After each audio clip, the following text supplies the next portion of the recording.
gonna make all this touch here in a minute.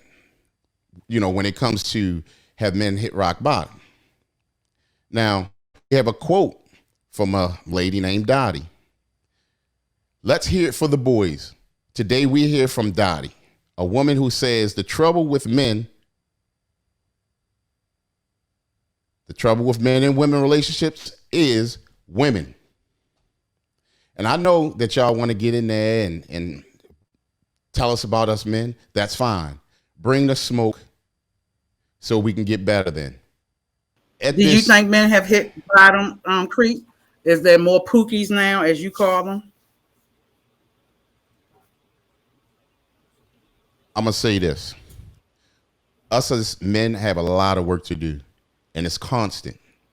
It's a constant thing for us to better ourselves and better the conditions that we're living in, better ourselves so when we're around other people that we can inspire them or encourage them. If we have kids or young men, especially in our lives, we need to encourage them. If we have daughters, we need to encourage them. But the thing about that is this. Do you see a lot of men doing that these days? No. It's almost like everybody for themselves, and the old-fashioned way has kind of faded. But I will not allow that myself. I'm gonna keep doing what I need to do as a man while I'm on earth, because I do have young men and a young woman, that I'm a dad of, and I have young, grandkids that I need to shine for and also encourage. So yes, I mean, and some of these guys here, yes, they did hit rock bottom. I mean, a lot of them did. And us as men need to uplift other men as well. So, that's what I wanted to say about that, cousin. Okay. I can see what you're saying, but what do you think constitute a lot of men have rock bottom? Is it relationships? Is it financial? Is it social media? What do you think it is? Well, a lot of times, a lot of us men have situations that go on that takes the wind out of our sails. You know what I mean? Things in society that we see each and every day, even like dealing with, let's say, a man dealing with a woman. That's why we have to pick wisely. And a lot of times, you can have a man that was in a good place when he met this woman, and then they could be together and things will work out just fine. But then things turn around. Sometimes that man didn't look deep enough. You understand what I'm saying? In the woman that he was pursuing, and some things could happen, and he can allow himself to fall short in his life. I've seen it. You know what I mean? Because like even I lived that life at one point in time too, whereas a lot of times you could say, okay, I'm going to take care of her, and I'm going to, do for her. I'm going to be a man about it, whatever. But sometimes you take yourself out of the way too much, and you condition. It's almost like you tenderize yourself, and all your alpha ways are gone because you softened up so much, and then it's downhill from there.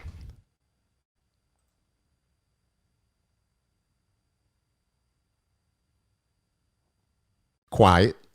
What's wrong with a man being soft with a woman? Not all the time. I'm talking about having tender moments. It's absolutely nothing wrong with that. It's not. But you have a lot of these guys have a tendency to get in that mode and stay in that mode. They find themselves so busy trying to please the woman all the time that they lose focus. They lose their purpose. And a lot of men didn't even have a purpose to begin with. Well, why are you just with living him? life? Well, why is that woman with him? Every man should have a purpose.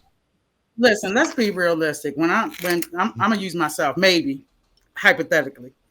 When I'm it's depending on how we are. If I see a dude I'm trying to be attracted to, I'm not saying, what is your purpose? That's not always our first thing. We don't, we're not looking for these majestic religious people or these people that have so many. I'm looking, first thing, always the attractiveness, the energy. I haven't Mm-hmm. gotten that far. Some of us don't even care about his purpose. It may just be the attraction of the person. Not every person I may be attracted to, I want to know what his purpose is. I might want to have my own sexual pleasure or what have you. It's not always I'm looking for a relationship with a person. Self So you indulgence, my own personal self indulgence. so are you possibly one of those people that when you go to a car lot, if the car is shiny, you want it, but it run like crap? No, Okay. that's because I'm spending So good money on something like that. yeah, but you still don't know. You still the mechanics of it have to go. So when you I'm so not into basically shiny things. Remember, I like cars. I'm gonna do my research. That's something I'm gonna have maybe for a day or two, 2 or 3. Not every man that I want to deal with, I might want to keep him around. Like again, it could be self indulgence. I'm trying to keep it clean. okay, no, that's fine. That's absolutely fine.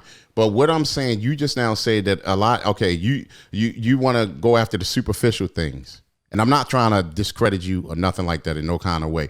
But you looking at the outer, right? So if you're looking at the outer, and you saying that you're not worrying about his purpose not right now because you're looking at the outer him. At what point do you look to start to dig a little deeper to see if this guy's even worth fooling with? No, I may look at the outer to begin with, and then I'll have conversations. But everything I'm not looking to lead into a relationship. Again, every party you come in contact with or you attracted to, you're not necessarily looking to get married or be in a relationship with. It's just a energy or a vibe you're trying to get.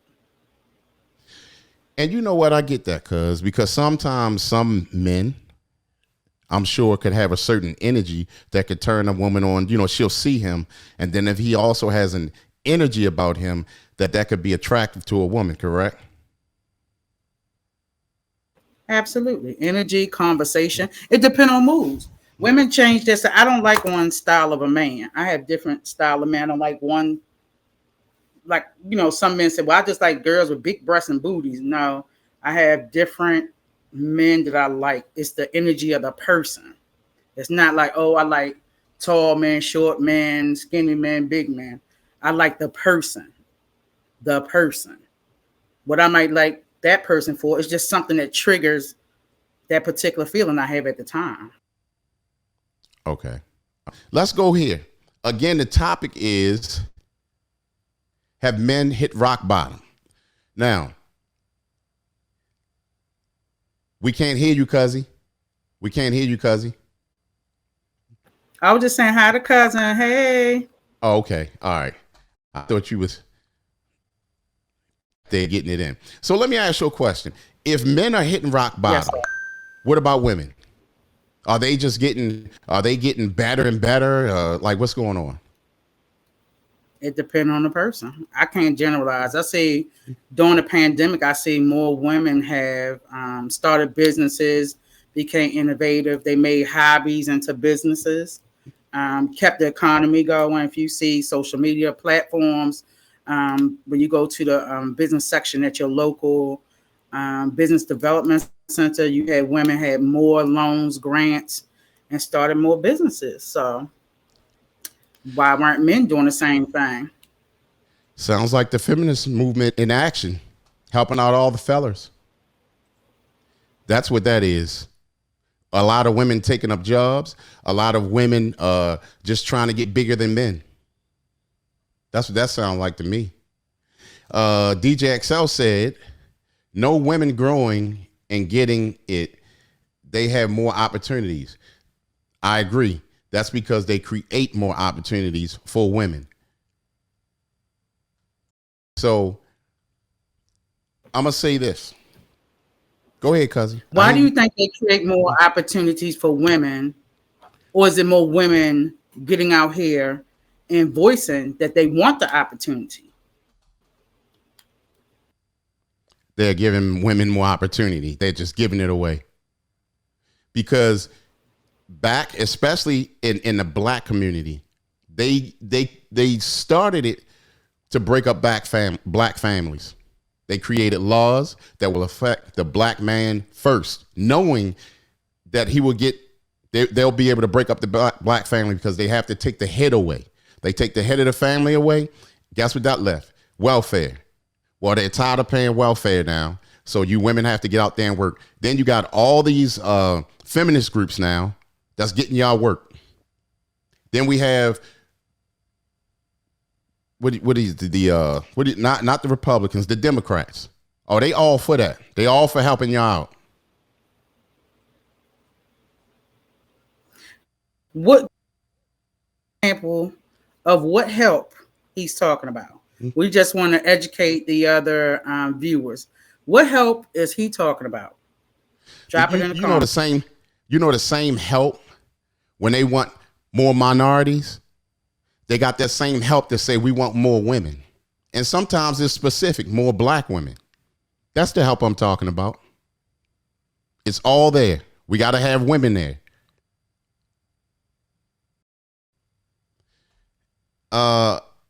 Let's go to, did I already read that one? DJ XL said, no women growing and getting it. They have more opportunities. I did read that one. And then also, we have DJ XL said no, because I know a ton of dudes wanting to create their own businesses. Right. And then Miss J said, so why don't they create it? Why you don't get the money up and create it? You do know they make things a little harder for men to do, right? Because they try and get y'all in there. Excuses. No, that's not excuses. Look, I did what I was supposed to do to create my lane in life and to stay on my purpose. Some dudes, again, may not have that drive to do that. They need encouragement from other guys who have moved forward and done that. But they are surely, it's far more programs out here for women right now than it is for men. So you just said that men need encouragement from other men. Okay, so where are these men that need to encourage other men at? What groups have they started? What you talking about? Oh, they have a lot of men's groups out there. Okay, so you're saying that they have it, so why aren't they getting their businesses started? If you need encouragement, what else do you need? Financial help, encouragement. What else do you need to do? Let me ask you this. If you're trying to get let me ask you this. Let's speak race. Are you talking about black men, white men, or Hispanic men? Because a lot of times, are you talking about black women, Hispanic women? What women are you talking about? You said women opportunities. What are you talking about? Black women. Okay, black men. Don't tit for tat.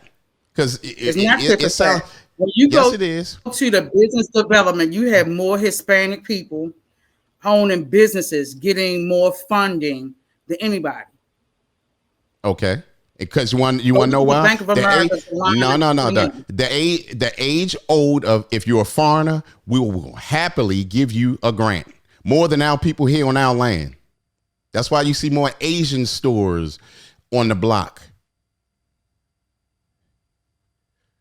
Right here, we have Miss J. To your question at Crete, both women are surviving coming out of bad relationships, and others are hitting rock bottom if they have no support system following a breakup.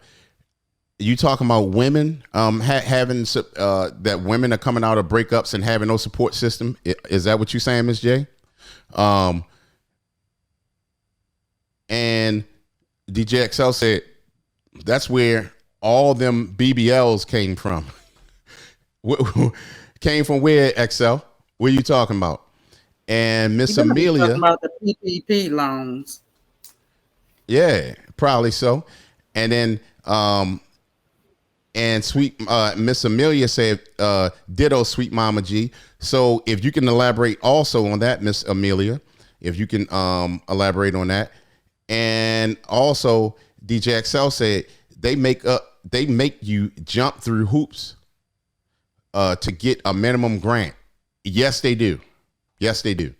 Then you have Miss Amelia said women create opportunities for themselves. That's why there's more women opening businesses and being entrepreneurs while men sit back and complain. Okay. Now, I'm going to say this.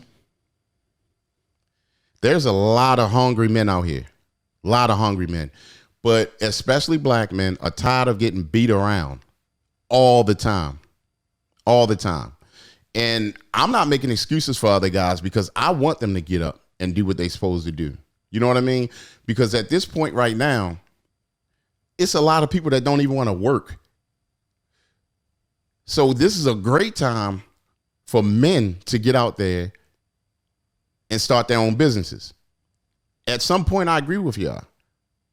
Some of these men need to get up and do what they need to do. DJ XL, but we as black men don't like to see each other shine. Absolutely true. It's the crabs in a bucket situation. DJ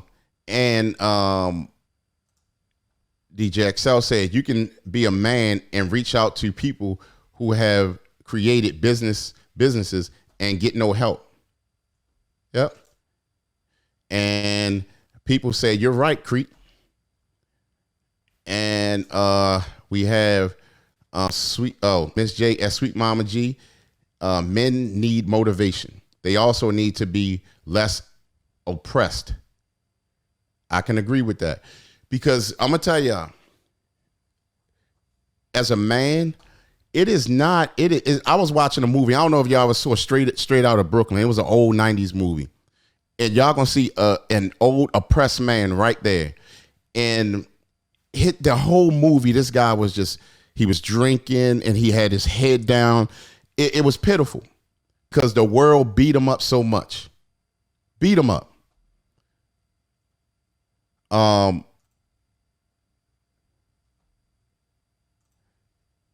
And then people say seeing male's view. And Miss J say, yes, I am talking about women coming out of a breakup having no support system as opposed to women who do. Okay, yeah, and I'm sure it's a lot of that, having no support system, but they have a lot of shelters for women. They'll let a woman in there before a man. I tell you that much. Baylana says support our hosts. They volunteer their time here with us. Hit those cash apps. Thank you so much, Baylana. We have Miss Amelia said, that's you. You can't speak for every man. That's true. That's true, Miss Amelia. That's why, again, women have to pick men wisely. You have to pick your man wisely. And that's what I was talking to Cuz about, okay, I mean, you know, when you're with a man, do you make sure he's a man on his purpose? I mean, I know you look at him first, not you per se, Cuz, but I'm saying we have to see a person first. I know you see that at first, but then immediately you need to start scanning him, like, you know, what his energy, what does he do for a living? Don't do all that for, you know, to try to come up. Just get to know him. Just get to know him. But I do agree with that, Miss Amelia. A lot of these guys are broken and they need to they need to fix. They need to network, as even DJ XL said, because a lot of guys want to, you know, step on toes or crab in a bucket effect. And it's not cool. They may want to seek counseling, mental health. A lot of people are broken. Stop trying to look for other men that might be broken. Get you some professional therapy and counseling, credit service, business services, a whole bunch of services, not other broken people or from other people's experiences. Go to the professional. Okay, go to the professional for what, though?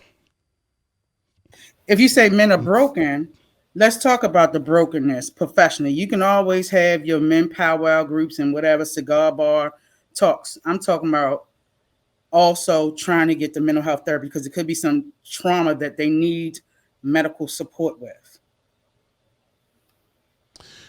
I agree with that, but I hate to put race in this. Us as black people, every last one of us need therapy. You got to remember when we came out of slavery, we would just let go and say survive. We saw, but not us per se, but our people of color saw, our fathers' teeth being pulled out with pliers because they neglected to eat, and they was pouring the food in their throats. They were chopping off hands. They were raping,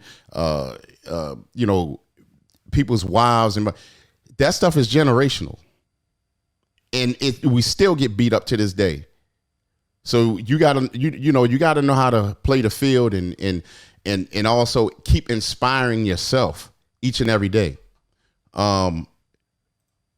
DJ Excel said, you want to read Excel right there, Cuzzy? Not true, but women have the lanes they can travel that us men can't. DJ XL, can you let us know what lanes we driving in our little cars that you can't? I ain't, Cuzzy. Miss J said, amen at Sweet Mama G. I guess she's talking about the counseling and stuff like that, but a lot of women need counseling as well. So same thing. Me D said everyone situation is different and definitely is not dealt the same hand. That's very true, because you have some that you grew up with silver spoons, and then you have some that grew up in the streets. You know what I mean? Broken homes and everything else. So, again, when y'all go to look for husbands, this freaking thing is getting on my nerves. When y'all go to look for husbands and stuff like that, give me 3 top things that y'all look for. Y'all can let us know in the comments. But loyalty, stability, and financial. Okay, those are good, Cuzzy. But the thing of it is, with loyalty, that takes time. That takes time to learn. About a person. So you're not going to learn loyalty within like 1 week or 2 weeks. Yeah, you should be spending time with person, conversations, face to face, over the phone, because people can act a certain way over the phone versus in person. Going out in public with people, certain venues. So you gotta get to know people in different avenues. Okay, cuz. DJ XL said, true, but sometimes it takes a lot to speak on the deep traumas. It does. Some therapy may last for years, speaking with traumas. Then we have... and there's nothing wrong with that. There's nothing wrong with having long-term therapy. And therapy go to levels. It can, you can have self-discovery, progress, and then it could be a decline from triggering age, health conditions. So it can go back and forth for a lot of years. Some people have it until the day they die. Some people, depending on if the weather change, they change. It just depends on that person's mental health status and what they need at that point in time. So it just depends. There's nothing wrong with that, though. Thank you, Cuzzy.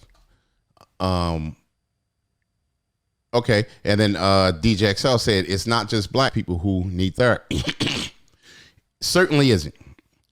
But what I'm saying, if somebody, and I said this to somebody before, if somebody asked me right now, do I need therapy? Yes. I'm from Baltimore. You know what I'm saying? I'm from Baltimore. That place is nothing to play with. There's just a lot of different dynamics to reasons why you would need therapy. I wouldn't deny therapy. Give it to me. I'll take that massaging of the brain any day. What you looking at, woman? Let me send you some referrals. Okay, you do just that. Then we have DJ XL also said it's a bunch of programs available, can't and ways women can earn income just waking up. So he's saying they can just wake up out of bed and just start making money because they have programs there. Then he also said that and to add on to that, women most cases have kids, so those lanes widen. You know what? I agree because I was speaking with one of my sons, and we were talking about apartments. And it's funny because there's a lot of women in the apartments, and they try to figure out like, oh, how can they afford this? Because they got alimony coming, they got child support coming. How much do men get any of that? Yes, men get it sometimes, but how much versus women?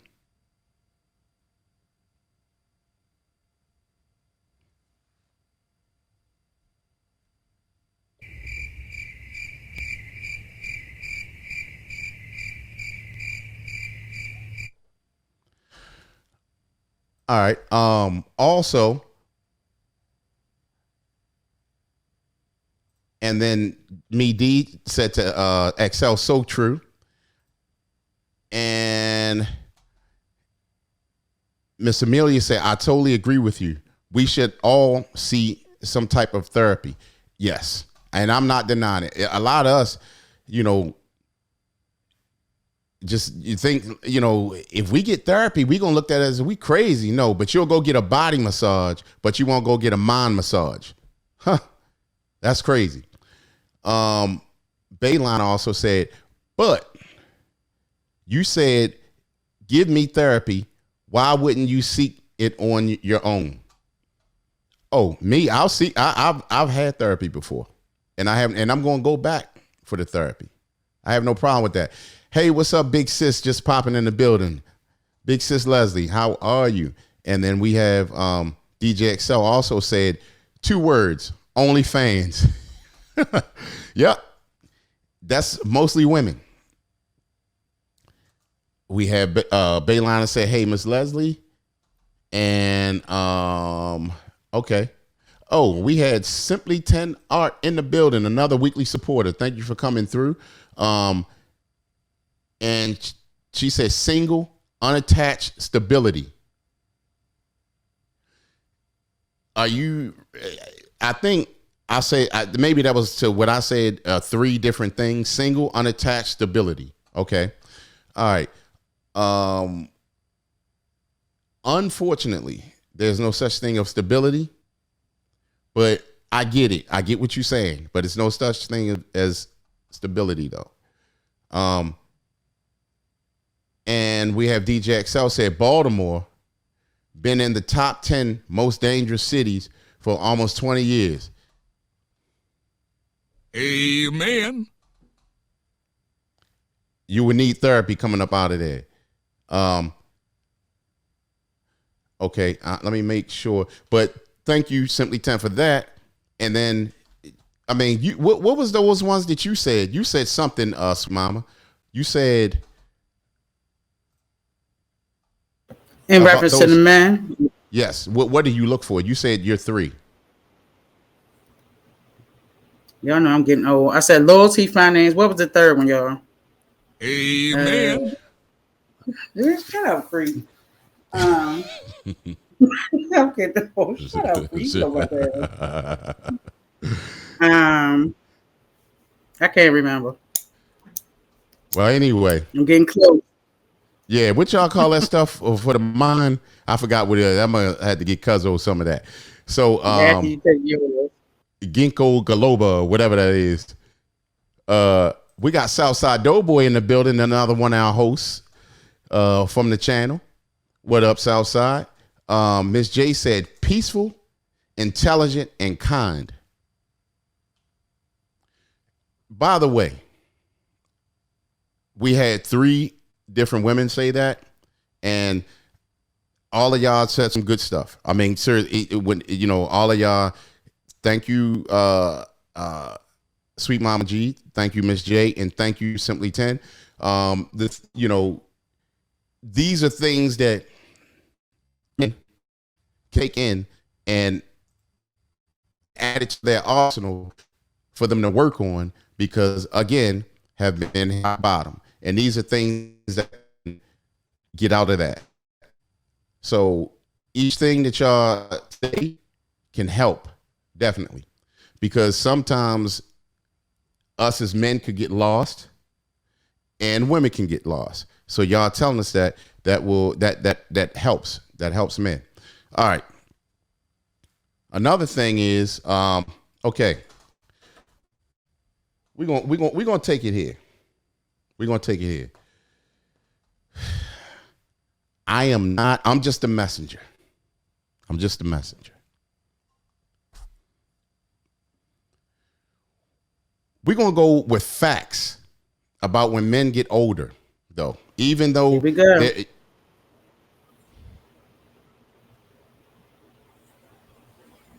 Bruh. Why you know it's coming? Why do you know it's coming? All right. Before we get into this, we're gonna hear from Darren, the Level Up coach, right here in this comment. He said, "Question: what up with women with these dog pets these days? You got dogs, sweet mama?" I had a few of them in my time, especially the tall chocolate ones. Well, I tell you, you never know what you're gonna get from sweet mama G. I ain't gonna lie to you. There's my baby niece. What's up, Chrissy? I love you, niece. And then, so Darren, most people use that for companionship. They use dog now for companionship. Sometimes if women don't have children, or if they have children, just an added companion. A lot of people especially over the pandemic, went and got emotional support animals to soothe with their mental health. That's a new form of therapy that people are using.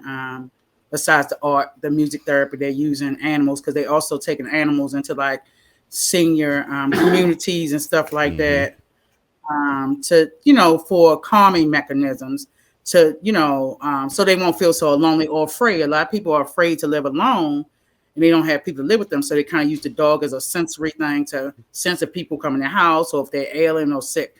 So and then some people just use it as a fad. They just want a cute little pocketbook dog, whatever they call it.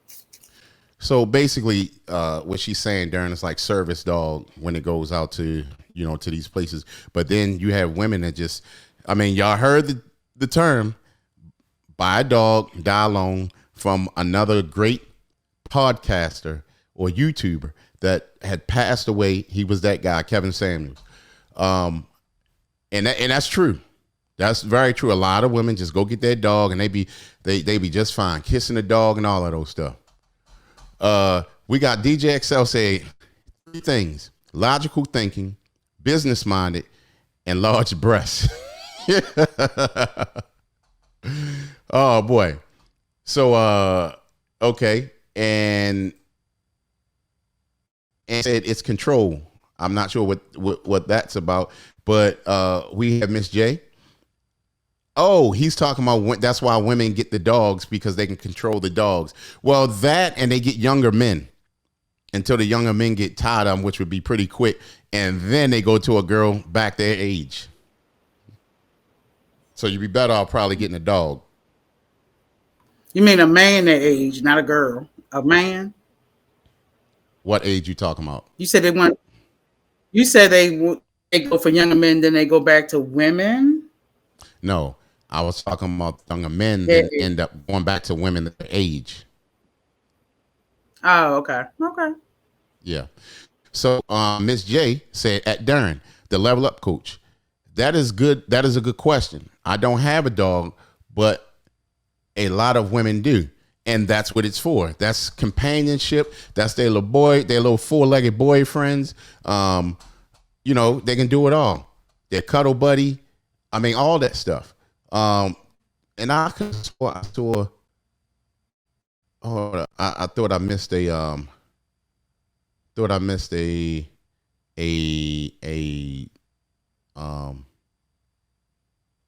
What's the name? Simply Technology said dogs listen. They do. They do.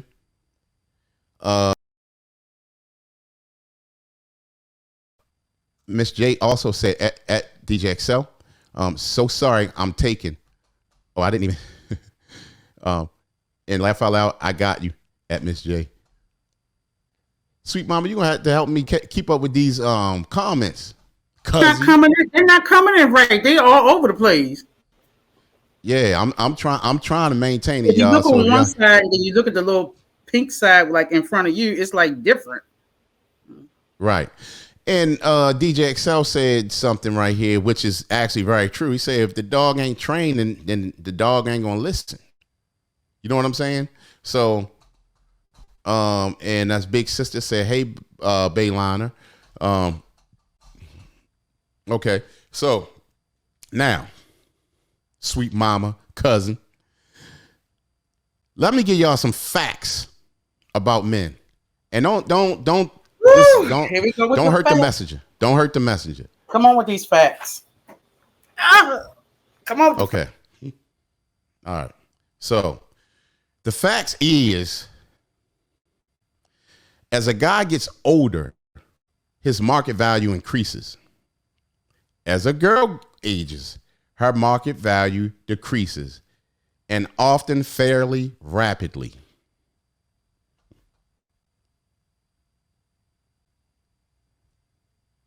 Bruh.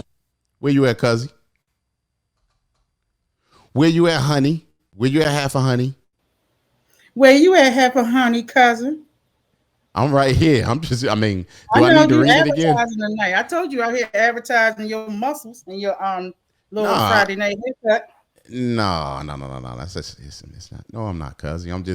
I'm just here with everybody else showing love because I love y'all. Now we all meet up every week and it's just been good. And we teach each other things. So go ahead. Go ahead. I'm listening. No, I was just reading. Okay, all right. Before we get back on that, DJ XL said, "Go to the pound. All of them discarded mutts." Yep, just like the cigar bars with the men. Go ahead. Ain't nobody thinking about XL foolishness. Dang. And then Simply $10 said that's why they're trainable. And then Crete, DJ XL said, Crete, you do got Eddie Winslow vibe going. He's a jokester. Then Darren, the level up coach, said, don't make me call in the show on that one. Brown law. Then we got me D said, where did you get that from? No, that's facts though, D. Me D. That's facts. And I'm not saying that to spruce up myself or any other man. It's just facts. It really is. Then you have Simply 10 said the best dog I had was a rescue. And then where did I get the facts? They're all out there. I can read them too if y'all want. Matter of fact, what I'm going to do when I read it, I'm going to go ahead and I'm going to go ahead and read it one more time. As a guy gets older, his market value increases. As a girl ages, her market value decreases, and often fairly rapidly. A woman's market value is at her highest between the ages of 16 and 25, possibly up to 30, if she really takes care of herself and is lucky. During this age range, women are at their most attractive to man. They can rely on their looks and sexiness to attract guys and often manipulate men for their own gain. As a woman reaches 30 and beyond, her market value rapidly decreases and she becomes less attractive to men. Once she reaches the menopause, she's finished and no men wants her anymore. I don't agree with that. I don't fully agree with that. I do agree with, when all of us age, the market value goes down. But I ain't gonna lie to y'all. We living in a new age. And this is actually true. This is facts. These are put together statistics. But with these drugs out here, you got a lot of people that are like in their 20s and looking like they 40 something. You know what I mean? So you can and then these foods that's out here making, you got a 20 something looking like she 40. You got or like even on men, you know what I mean? All the food, the big bellies and not taking care of their skin and a lot of stuff like that. So I mean, you can't really hold that to that, but these are facts of what I just read. Before I continue on, DJ XL said, I wouldn't say that because it's a lot older women that can get it. Hey, I mean, that's your preference. I'm not knocking your preference. If you go to Happy Honey half a hundred hour, then you can go have your field day. The wall defeats them. He's saying when women hit the wall. And y'all gotta remember too, y'all have that certain age where as far as pregnancy, then also women have like, and this is where I always talk about alpha and beta. At the ages of 18 to 28, most females want an alpha male. From 28 to 38, they start looking for beta males because they want things calming down, and then they want them to go ahead and pay their bills and all that old stuff like that. And then as they get older, they really want like a real simp, a real beta male. That's what they want, at those ages. So, but then why do y'all, a lot of times the older women at that age, Erykah Badu, Keisha Cole, I can keep going, a whole slew of them that go to these young guys at that age, they be like their early to late 40s. We can't hear you, cousin. And then they go to these younger guys. Want me to tell you why? I was saying that sex drive is high. Who's sex drive? Older women.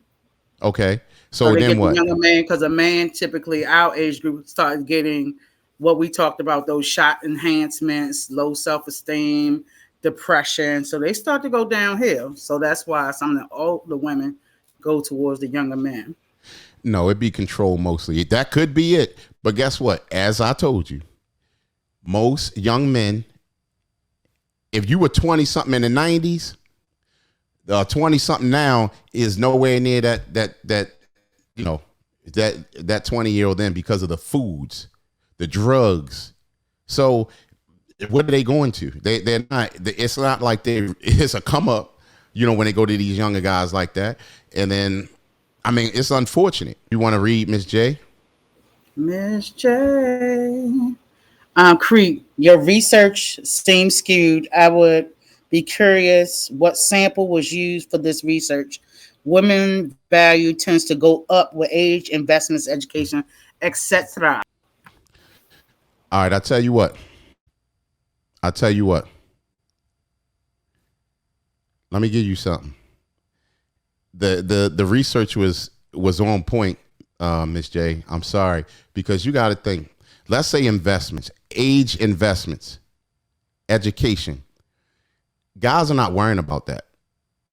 These guys are worrying about a piece of tail.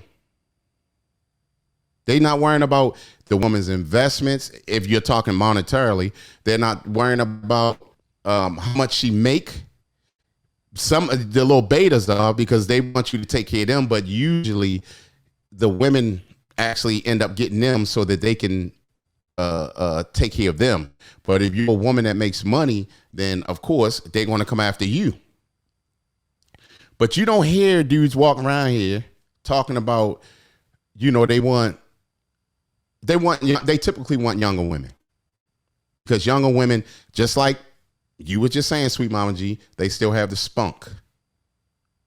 They can roll over and do, and I know you say sometimes older women, their sex drives get higher, but that's not always the case. So usually, I mean, you usually don't see that though. You see guys going after younger women. That's what you see. and it's facts. It really is. I mean, and I'm trying to help y'all. If you look at Cher is like 74 years old, and I'm thinking they still dating, but she's dating Amber Rose's old boyfriend. But Cher is worth $300 million. Okay. I mean, need I say more? I mean, sometimes that stuff gonna happen like that. And then most relationships with younger guys and older women don't last. They never last. It just don't work. But a lot of times you do want to stick with someone maybe 5-6 years apart, something like that. But anyway, DJ XL said, "Hey ladies, love my belly." Me D, my man, by man, I'm sure. I'm not sure about what she said. And then Miss Amelia said, "That's why you don't allow people to tell you what your self-worth is." Yeah, you shouldn't let people tell you what your self-worth is. You know what I mean? You need to know your worth. But then a lot of women have a tendency to going overboard about their worth, though. A lot of women go overboard. Cuzzy, your mic is just so muted. It's just, man, you can turn it on. Don't be afraid.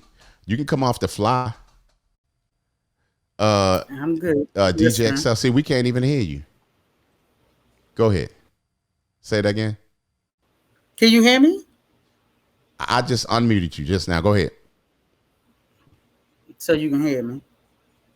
Yeah, so we can, because you're a little quiet over there. I'm taking it all now. Okay. Then you have, who did I just hit? Okay, not. Uh-oh. All right. Conversations in Crete was. Hold on one second. Oh, shoot. Oh, man, I was so stupid. Can you recall? Because I heard like a back. Can you please recall back so I can answer that? Or better yet, hold on. Your call has been forwarded to an. That was my bad. Can you please call back?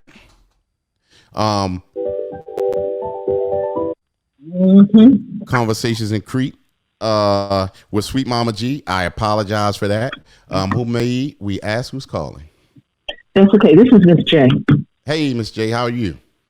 Hey, I'm doing great. How are you? How are you doing, Sweet Mama G? I'm blessed. Thank you for asking. How are you? Well, thank you very much. I just called because Miss Amelia made a point to my point, I think, about women defining themselves. And I just want to understand Concrete's research when he says that women's value sometimes is quote unquote too high. Is that from the perspective of the women, or is that from the perspective of the men? Well, yes, a lot of the women rate their value too high. Okay, so when you say that women rate their values too high, what scale are you using when you say that? Well, see, that's the thing. We need to ask them, what are they rating themselves off of? Because a lot of times you have a lot of women that are like, I mean, they put it like this. I'm not speaking on me, but I'm speaking reality. You have some women that are so unfit, but they want this fit guy that they see on TV with the muscles and the abs, and he jumping out of Rolls Royce and everything. But they working at Five Guys. But they want this big, this guy. That's no match. So, but they think they're they think they, that they can get this guy. Okay, so I think I just misunderstood what you were saying with your research. I just wanted to just get some clarity on that. What you're saying makes sense from the perspective of what you're describing, but I also believe that I'm making a point too. So your research, not sure if you said that was peer reviewed, like you said the other research was. It depends on what point of view that's coming from, because research can be very biased. When it comes to women defining themselves, we have to do that because we're not really defined by anybody else. So when you say that we rate our value too high, it sounded to me like you were saying by the scale of somebody else. People have to define themselves, and women define themselves. And if they consider themselves high value, at least for me, I consider myself high value because I'm educated, because I take care of myself, because I handle my business. I don't look for somebody else to come in and take up that slack. When I look for being in a relationship with someone, it's to be in a relationship so that I can do life with that person, not necessarily for me to take anything from them or for them to specifically take anything from me. So I just think I kind of misunderstood what you were saying from the perspective that you were giving with respect to the way a woman defines herself. If it is going to be incongruent with the relationships with others, that makes more sense. So I just wanted to call in and try to get a clarification on that. Yeah, no, and I appreciate that, and well spoken. There was some other parts to that I was mentioning, and okay. But I agree with you with what you just said, because you have some women that have their stuff together, and but a lot of guys don't want that. Some guys don't want to hear about what she has, what degrees and all that, because that's going to have nothing to do with their marriage. To your point, yes. I guess what I'm looking at is women who have to take care of themselves, not women that are in a relationship with somebody else. Right, but who have to take care of themselves. Right. We have to define ourselves because nobody else is going to do that, and we wouldn't want anybody to do that because we are, making the grind for ourselves. Women who are single doing their thing. Right, and once again agreed. But what happens is with that as well is that now. What kind of man, let's say, like, what kind of man would you consider now, if versus other relationships you had before? If you all right, let me ask you this: have you been in relationships that you kind of regret or felt as though you made the wrong decision dealing with that guy? Yes, and that's to the point that I made earlier in the comments with respect to the three things that you were asking. Everyone gave really great comments, and mine were specific to what I have not seen. I think kindness is important. I think that the person needs to be intelligent. I think the person needs to be passionate about their thing. And I have not seen much of that. What I've seen more is that, for me, my experience has been men who, in some odd, weird way, define themselves by, or even compete with me, I guess is probably the better thing. I see a lot of competition as opposed to just appreciating what I bring to the table and then bringing to the table what they have. A lot of men, unfortunately, that I've experienced have had just a energy and a low self-esteem about themselves, and then they compare themselves with me, opposed to aligning themselves with saying, hey, this person brings things to the table that I'm lacking, and we can actually come together, and maybe I can glean from and get something from this person. But I usually discover that there's just a really sweet Mama G's earlier point when you first started, past traumas and things that are not dealt with. And so there's a lot of that comparison, and it makes for a bad, it really makes for a bad connection, but there's still that nurturing within me that causes me to want to have empathy for the man. But I have to also realize that the mistake that I've made in the past is turning empathy into relationship as opposed to friendship. There are ways levels of empathy and kindness and those types of things in relationships that doesn't result in, quote unquote, a romantic relationship. But we're human, so sometimes things go that way. Okay. And see, I hear that a lot. I hear a lot of guys that are insecure about what their woman makes. And then I hear a lot of guys brag on what their woman makes. Oh, she makes more than me, or but like that's not even supposed to be it. And see, the way the world works right now, it's so messed up. It is so messed up. And again, like what me and Sweet Mama was talking about earlier, like the fact that now I'm sure you worked for what you have and where you are in life. But there's a lot of situations where you're going to run into men because a lot of men are not responsible. You know, when it comes to taking care of themselves, you know, taking care of themselves and making a living for themselves. So they'll find a woman like yourself and then they become smoochers. And that's things like what you saying you were running into, or also guys that are insecure that, you know, they running into a battle with you. Like, how does that work? That don't even make sense.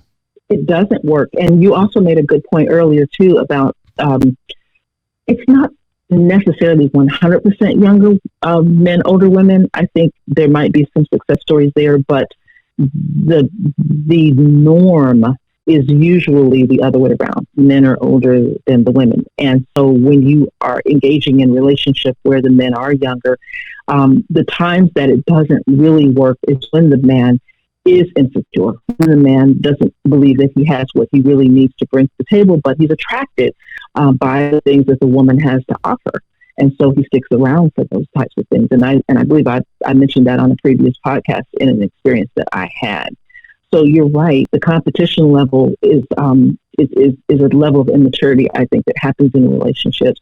When the truth of the matter is that when two people first meet and connect, they should be on their individual grind. Men should be doing their thing, taking care of themselves, and women should be doing the same thing. Once they decide to come together in relationship with one another, that should be discussed as to what that's going to look like as in a healthy relationship. And I can honestly admit that I've not done that in the past in relationships that failed, because I just, in my kindness and giving, I'm giving, and the person is taking and mooshing. At some point, there comes a point of no return where it's like, this is not going to turn around. I've got to get out of this. So one of the biggest things is lack of communication when two people do come together to have those hard conversations. Really, I don't want to say hard. To have those intelligent conversations across the table that have nothing to do with, you know, big breasts and big butts or anything like that, but it has everything to do with, what do you bring to this? What do I bring to this? And how can we make this work? Thank you for that. That was well spoken once again. Now, let me ask you this. Give me 3 things that you would look out for to prevent that from happening again. 3 things that I would look out for to prevent that from happening again? Yes, with the men like that you've dealt with in the past. 3 things to prevent yourself from dealing with individuals like that again. Oh, that's really easy. One of them would definitely be to ask the hard questions in the very beginning. I don't think there's anything wrong with putting those kinds of questions on the table, because if I find that things are not where they need to be as far as I am concerned, then that's my opportunity to walk away before getting emotionally involved. So one of the things I would do is not get emotionally involved without having conversations that are intelligent. And then number 2, if after I've had an intelligent conversation and I find that is not going to be a connection, offer whatever I can in terms of referrals or whatever the case may be and keep it moving. And number 3, continue to be happy in myself, because I think that when it comes to having a really good, strong connection, as long as I'm grounded where I am and I know what I bring with value and I understand that I expect similar, I expect a person to be standing on their own 2 feet and doing their thing, and we can have that conversation and move forward. So I think I mentioned 3 things, but if I didn't, that's no. We appreciate all the input that you just gave us, and if you can hang on that would be good. Yeah, I'll hang on. I'm gonna read. Thank you, Ms. Ray. Thank you so much. You're welcome. Thank you, sweet Mama G. I'm gonna read DJ XL, where he said not just me, but Angela Bassett, Janet Jackson. You know, sometimes just like women, right? thinking they want this guy that has a high status, or I mean, I don't know if he's talking about for the looks or whatever, but that stuff fades. You know what I'm saying? It fades on men and fades on women. But women are more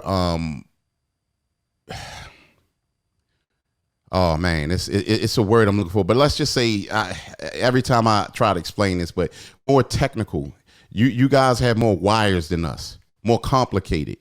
So therefore, these certain ages, you know, your body gives out, you know, a little faster than men. But again, like I said, today these foods are just jacked up, and they will jack up a guy just as you know, worse. But women generally break down faster. They do. So a lot of times when, you know, a lot of men, and this is the thing that's messed up about this world right now. A lot of men be wanting, well, they supposed to want a family and they supposed to want kids. You can't be having a woman, and I know women do it all the time, have babies in their 40s and sometimes 50s. But that's the wrong time to be having a baby. You're running high risk of imperfections. You know what I'm saying? When you have babies at that age. But so you need to, I'm glad I did it the way, you know, I wasn't even thinking about it when I was younger. You know, when me and my ex-wife got together, we stayed together, we got married, we were young. The kids, when we had kids, the kids was young, and then we got older. Now, you know, we started to be able to go out and not have to worry about babysitters. And that wasn't hard on her body now because we had the kids younger. But you have people that like to wait until they in their 30s and 40s to have babies, and that's just the wrong time. And they don't always have complications, but it's just not a good time to have babies. But a lot of guys want to have babies, but if you're in your 40s, that's not a good time to do all that. And then you're Janet Jackson. Now, I'm not one of them ones that like all of that celebrity, you know, the women and all that stuff. It's not me. I already get blamed for that stuff anyway, believe it or not. Miss Amelia said, I can pretty much pull up my man out there in any age group, and that's a fact.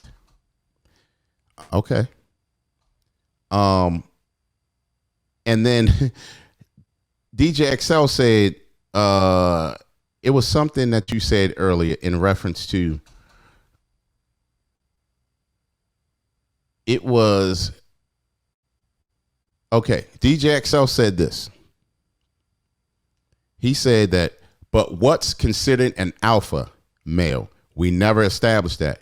If you're an alpha male, you know you're an alpha male. You got to question it and got to Google it. It ain't you, XL. You know what I'm saying? Come on. You know when you're an alpha male, you don't have to question it. But your theory,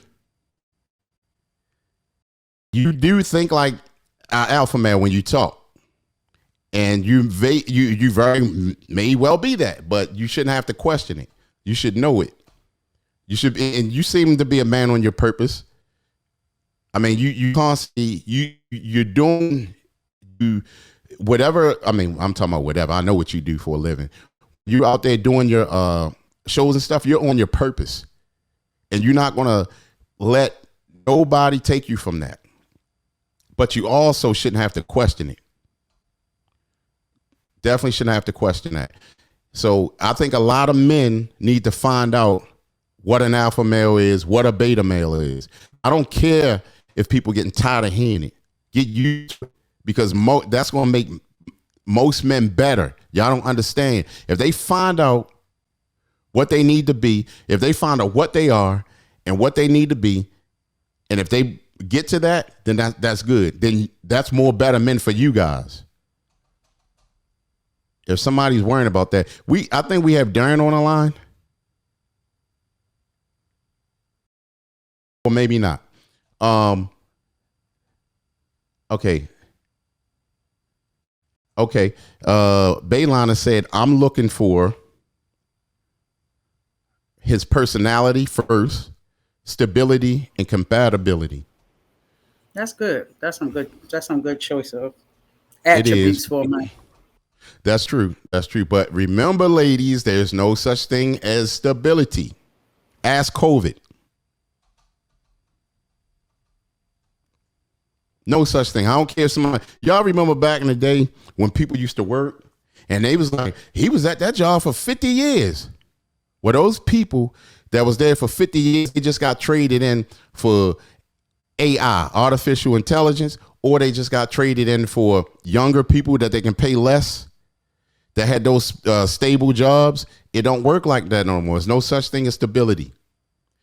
Ask a basketball player when he tweak his knee. It's no such thing as that anymore. Go ahead. Can sorry. I comment on sure. what you just said? Yes. DJ Concrete. Mm-hmm. So to the point that people don't stay on jobs very long anymore, like they did back in the 60s and 70s. I think if you look at stability from the point of view that somebody, even if they lose their job, a person who's stable has some level of preparedness prior to that, so some form of emergency funds, and who will be back on the grind right away, opposed to, I saw a movie once where it was a Terry McMillan. It was from a Terry McMillan. I think it was called Disappearing Acts. If anyone's ever seen that one before, what's it called? And she wrote that book, Disappearing Acts. It had Sanaa Lathan and Morris Chestnut. Mm-hmm. I believe it was Morris Chestnut played her boyfriend, and when he became unemployed and lost his job, he started, and he also got hurt. He got hurt on the job and then lost the job and became unemployed. And there was a period of time where she gave empathy while he was healing. But then when he got a little bit better, he started drinking and doing other things that basically prevented him from looking for work. And they had a baby together, and it just became volatile between the two of them. It was a really, really good depiction. It was a love story, but a very good depiction of what happens when a person becomes unstable. Whereas I think about the times, even myself through my younger years, if I became unemployed, I was quickly back on my grind, getting something else, pulling together my resources. So I think that might be when a woman says she wants a man that's stable. She wants a man that's not going to just say, okay, well, I've lost my job. Now I'm not going to do anything. Or put it all on her. A stable man is going to say, okay, let's come together. Let's see what we can do to get back on the grind. Let's look at our finances and see what can be paid. And it's just working with his woman to make sure things continue to work for them, opposed to being and feeling defeated. I mean, if I'm wrong about that, she could say, but when you say, Concrete, that there's no stability, I understand what you're saying. If people, that people don't stay on the job long, but I think people, yes, can be defined as stable. And I think if you take the blanket statement that they're unstable, then you're already having a defeatist attitude about how you relate to somebody if something happens, because it's not always going to be that you're 100%. Things are always going to work in your favor, but you develop your resilience and you get strong and you move forward. That's stability to me. Okay. I mean, I like what you said. Me, mm-hmm. It was a little different the way I'm talking about. I'm talking about that. That sounds great, and I'm not saying that what you said is not real. But you were talking about a movie. I'm not gonna lie to you. I know a lot of people, and I do not know one dude that would do it like that. Mm-hmm. You see what I'm saying? It's just totally different now. And when I was talking about stability, I'm talking about, like, people can say, well, I'll dig into my 401k plan. All that stuff going to be gone in a minute. But what I'm saying is it's no such thing as stability. Anything can happen. That's why I said ask COVID. Look at pre-COVID. People still was thinking like, oh, everything is all nice and hunky-dory. It's not. COVID changed. We about to see a whole bunch of other stuff. You have all these other countries trying not to use the US dollar. and we still talking about stability. We ain't stable, and they doing it. They tried it before, and it didn't work. But they trying it at the proper time, right when America's on his knees. And it might work this time. It may not, but it may stick this time. So it's no such thing as stability. I know it sounds great. Do y'all ever hear men talking about stability? Y'all haven't heard now one guy on here say, "Oh, I'm looking for a woman for stability," because it don't exist. Any of this stuff can happen to us. Somebody, again, the people we knew back in 2018, we don't even know them anymore. We thought we had stable friendships. It's no such thing as stability. I had my baby sister say, hold on, it's being slow. A woman can be successful and have a great marriage. She surely can. I never said that. But if if the man, the head of the house, wants to tolerate that, if he has a woman that's all over the place all the time, and he's okay with it, then he's okay with it. If she's studying and stuff like that all the time, he's okay with it. It's nothing wrong with that. That's not how it's supposed to be. But if he's willing to do it, you're defining the term right there. Okay. When you say that people are all over the place, that's instability. When they're staying the course, that's stability. Correct. So to your point of stability being financial, yeah, things are unstable. We don't really know what's going to happen with the economy. But that's what I'm talking about. But we as people are resilient and can stay the course. And the person says they want a person that's stable. They want someone that can stay the course. Okay, but this is what I'm saying. Mm-hmm. I'm going to tell you from a man's perspective. A man that has headship, a man that is the head of the household. Let the head of the household not let his job go. If his job goes, there's no stability. I'm not talking about him talking about stuff with his wife and, hey, let's pick this up. Let's do this with I'm talking about straight up. All it takes is money. Well, all it takes is money. Concrete, you make it sound like a woman puts all of the onus on the man, and that's not. That's not relationship. No. That's not reality. Hold on 1 second. Hold on a second.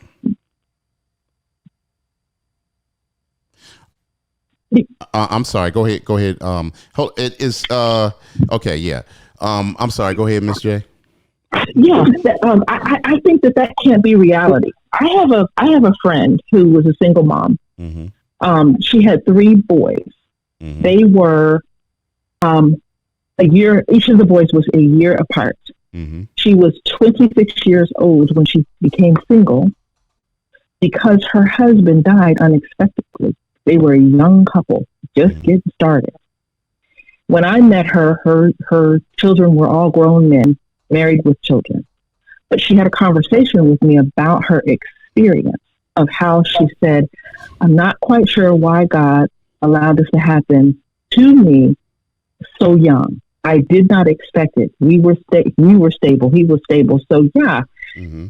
The fact that man died and left her a single mom, through no fault of her own, she had to pony up and do what she needed to do to raise those 3 men, which she did an amazing job. So when you say, when it comes to them not having some kind of plan, if there was, say, insurance, that's a plan there. There's always something that you can discuss in advance of things that could possibly happen to bust up your stability, so to speak. But the onus.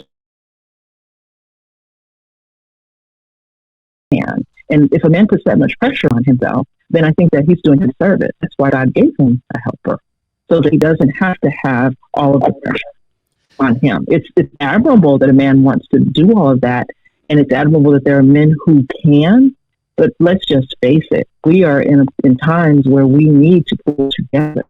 And sometimes we need not only just each other, but we need our extended families to assist us as well. I totally agree. Just because of the way of the economy. Right. No, I agree. I agree with that. I do. Mm-hmm. But remember, insurance companies go out of business. I know a lot of them that went out of business. Oh, yeah. Again, there's no such thing as stability there. I'm talking about the money. And it's not about money with me. I could care less about money, but the world doesn't. And that's how it works. Let something happen and the money stop coming in. And it can easily happen to any one of us. The stability is gone. Never even, if you can think about stability, see, you have to learn how to live uncomfortable, but live comfortable. And unfortunately, that's the world we're living in. You see what I'm saying? Like, I don't care what job or whatever you have, none of that stuff, it'll close down. I know plenty of people who lost their jobs or lost their businesses, and they was just shining a year ago. So I get what you're saying, and I do agree that more people have to stick with each other. Families have to stick together and everything. Like you have to do that. You have to. I mean, we look at the Hispanics a lot of times. They be like, there's 10 of them in there. Well, guess what? It need to be 10 of us in there too. We got to learn how to stick together. So I'm just saying, okay, again, my old fashionedness, I'm the head of the household. I don't have to say that, but I'm the head of the household. My wife is my wife, and she's the helper. If we have a family, she's going to take care of the house, and she's going to take care of the kids, and I'm going to have my balance and all of that. But again, there's no such thing. Stability was more stable back in the day. It's very unstable now. Very unstable. So, but I mean, no, I'm not arguing your point. I'm not, because it was very valid, and I hope you see mine being valid too, because I do.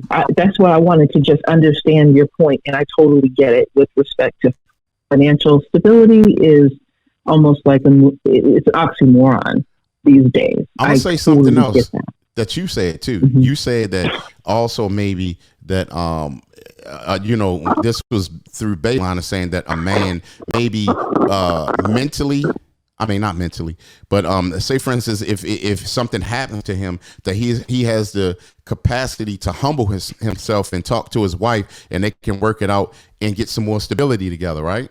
It was similar to that, what you were saying. Okay, so to my point, how unstable things are, that man could be mentally unstable.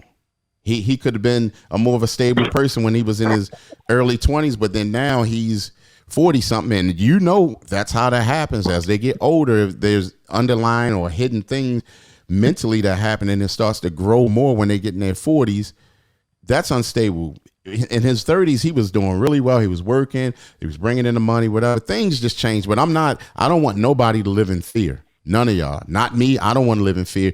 What if stability, if what this happened, don't live like that. But I'm just saying, always know that there's no such thing as stability. Okay, DJ XL said, look at Russell Wilson. People look at him like a simp, but he's on his purpose. Built a family structure and don't care what anybody thinks while he holds down another man's. He's a form of alpha that got his girl out there twerking, and they got kids and they have family. What a woman he picked.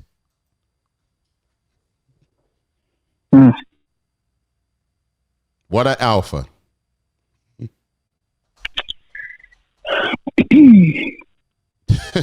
I mean, she treating him just like a beta. And hey, and I'm serious. Y'all need to go look at that. Go look at it. And people are so quick to say, oh, they're so beautiful, and give it a little bit. Give it a little bit.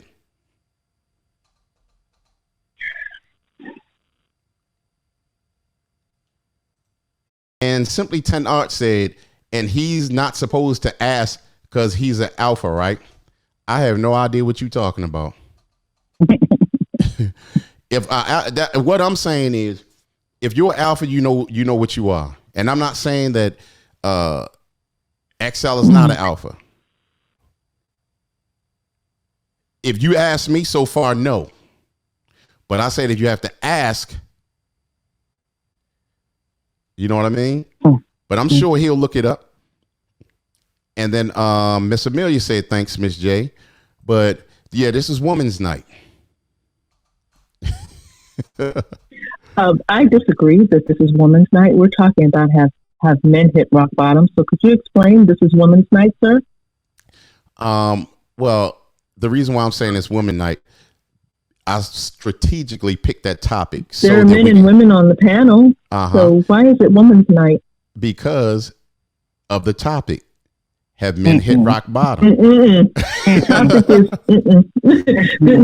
there are enough men on this panel who can discuss whether they hit rock bottom and what they think and how they feel.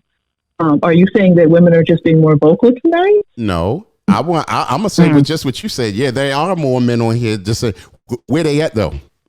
Tell them to call up. Why's the women calling up? Where's the men? They're learning. Thank you.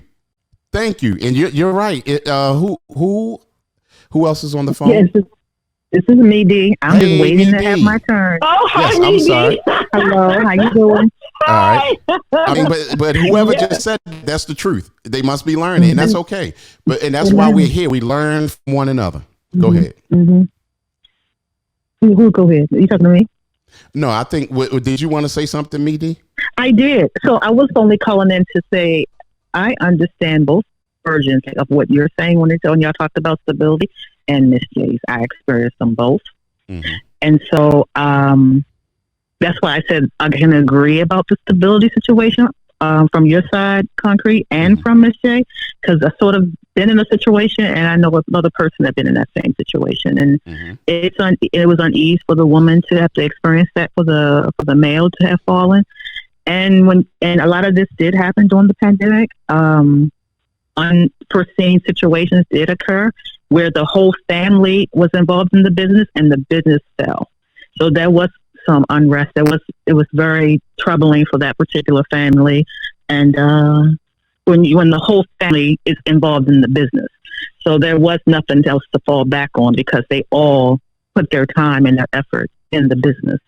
So and then you had a situation where the woman was able to hold things down for the man because he lost his job, and she was able to carry. But that's not to say that everything was okay, or there wasn't some stressful times, during that time when half the income is gone because your partner loses their job, who is the head of the household. So I was just wanting to make sure I expressed my thoughts on that. I understand both of your views on that, and just wanted to call in about that. Yes. Well, and Midi, to your point, I knew of a couple who they were, I guess the term that we would use these days would be high power couples, and that both of them had 7 figures.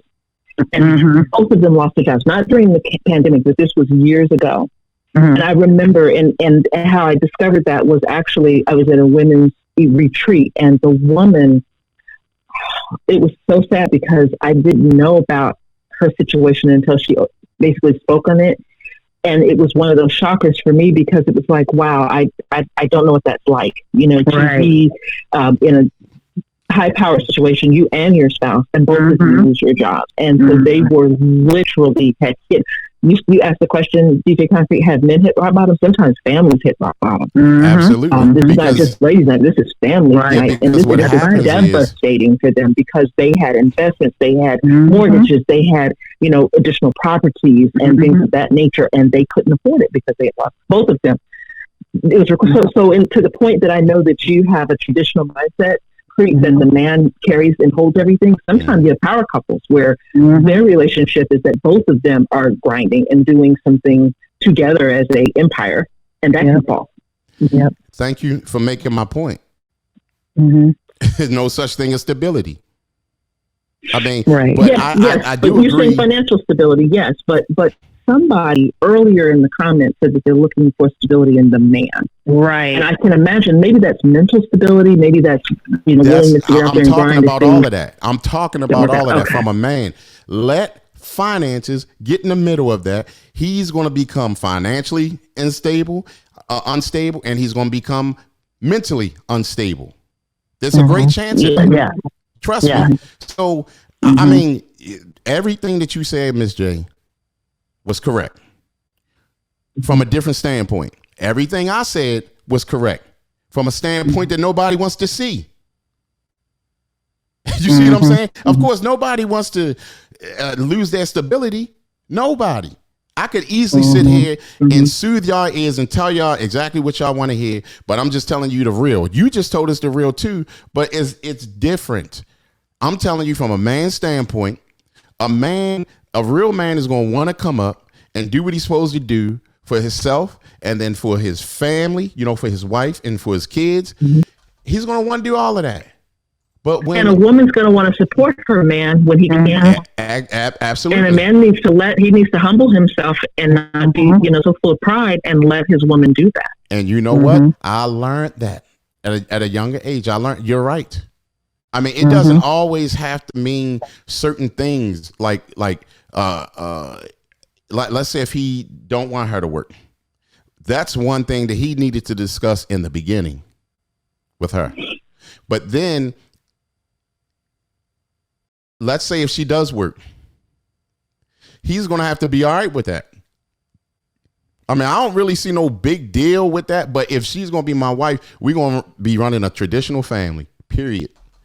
DJ XL said, if you have a grind, stability can exist. I wasn't DJing or doing photography during COVID. I found another stream of income. Sorry, XL, but I agree with you. but that is what I'm saying is you can't live life thinking stability, but you also don't want to live life in fear of non-stability. Volume down. Yeah, Concrete, you need to turn your volume up. Okay, is that better? Me and I hear each other very well. We're clear, but you're low. Is that better? Much better. Okay, sorry about that. So what I'm saying is, he was just talking about him. I'm just like that. That's what I do. I mean, I've DJ'd. I mean, I have camera equipment. I have all that. I get it. But what I'm saying is that what he's saying is basically you have two things that you making money on. If they fail, do something else. That's good. And me and I are saying that if you have a wife that can contribute and your stuff fails, allow her to contribute. She's the helper. She's the helpmate. I wouldn't want her to just sit still. You know what I'm saying? I get it. I guess that'd be a question for you. If she had it and you failed, would she contribute? Or would you say, no, I'm still going to go out there and grind and no, I don't want you. No, I'm going to let her help. Okay, how come I see that face, Sweet Mama. Sweet Mama G's face looks like it does? Because she think it's cute. Did you see that? She think it's cute. I want to hear what Sweet Mama G has to say. Since y'all are related. And there's a couple of things I wanted to read, but go ahead, related cousin. Shades are. Yeah, go ahead. I know. I was looking for them. I was really looking for them. I think I packed them up. Here they come. Go ahead, cousin. Go ahead, cousin. No, I mean, your notion, your woman can't work because she got duties in the house. Remember the word wall, y'all? The word wall. Yeah, I'm. Look, I was all. No, listen. I'm not talking about something that I want. I'm talking to you about something that I did. I've already accomplished that. So what is it that you want, Crete, now? Name three things you want to eat. All right, see you playing. Bye. See, I was going to finish anyway. So, okay, let me catch up on this. My big sis said, Bird, she's talking to me. I strongly disagree with you regarding stability, and it doesn't exist with some folks. Yay, Leslie. Look, me and her be on the phone back and forth all the time. Y'all can disagree all y'all want. Leslie has a tribe now. Yeah, but you know what? Y'all can disagree all y'all want, and then when y'all get into reality, then y'all can talk to me. Because we again, are in reality. No. So in reality, I've lived for a while. No, I'm older than you. You just turned 50. Right. Wait till you get 55. I'm gonna tell y'all, I didn't punch a clock. By that time, I'll be 60. Right. But let me tell you this. let me tell you this. Let me tell you Listen this. to your elders. I didn't. Okay, I do, but I'm gonna tell you, I didn't punch a clock all these years. So me knowing about instability, I'm gonna know more than y'all. You would, because if you were grinding yourself all these years, then yeah, you could definitely teach me something. Right. So that's my point. So each day when y'all wake up, there's a task at hand already. There's whoever y'all boss are, they have things lined up for y'all. Else's business, right? Mm-hmm. So if y'all wake up because y'all are already thinking in mind that things are stable until y'all wake up and come back, and they 10 tell years you, in, you get fired. That has happened to me. And I'm going to say the word sucks. But God is good, and I came way up after that. So that was, you know what? I say that was an act of God. That's wonderful. So can we my do stability this? is in God, not the Right, job. it is, because I had went through stuff in my life where I lost a lot, but I wasn't willing to give up. I was just like what XL just said. Look, at that time, I lost all my DJ equipment. I lost everything. Homeless. But I wasn't willing to give up. But I do know. And that's what makes you stable, Conry. That is my point. My point is that when things hit rock bottom and you come back up stronger, you're stable. Right. And I get that. That's what I'm saying. But I was just talking about financially a lot of times. And it's not so much financially, but even mentally. I could have gave up. I could have gave right on up, but I didn't. And see, I know women want a man that's mentally stable, financially stable. But the problem is that he can either put on an act, or it may be some other underlining things that could pop up later, and now he's not stable like he was a year. So at that point, yes, there's no such thing as stability. Stability, just at the moment. Then if y'all want to look at that, I'm not trying to spook y'all, but I'm just serious. There's no such thing as stability. It ain't. Okay, so if I go along with your point, which makes a lot of sense, then yes, that's not one of my three. A man that's quote unquote financially stable, because it's true. He could lose it all. You know, if he has invested, he could lose it in the stock market. If he has his own business, his business could catch on fire. I mean, all kinds of negative things can happen. Prayerfully, that doesn't happen with anybody who has these things, but they can. So for me, when I say I'm looking for three things, I want a person who is humble, is willing to humble themselves and accept the help of their helpmate, or who has kindness in their heart, or who is a peaceful person, no matter how unstable things happen in their lives, but they can stay mature in how they deal with it and handle it and remain peaceful. And makes sense. I mean, respect to that. You know what I mean? Respect to that. And I would agree with you, ladies. I'm not trying to argue with nothing. I'm happy to hear what you guys are looking for, because it will help every man in here and every man that's going to hear this live feed after the fact.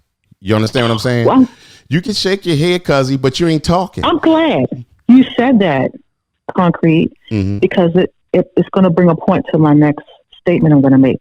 So whether you are alpha or a beta, I don't think it matters, because there's love for both in this world.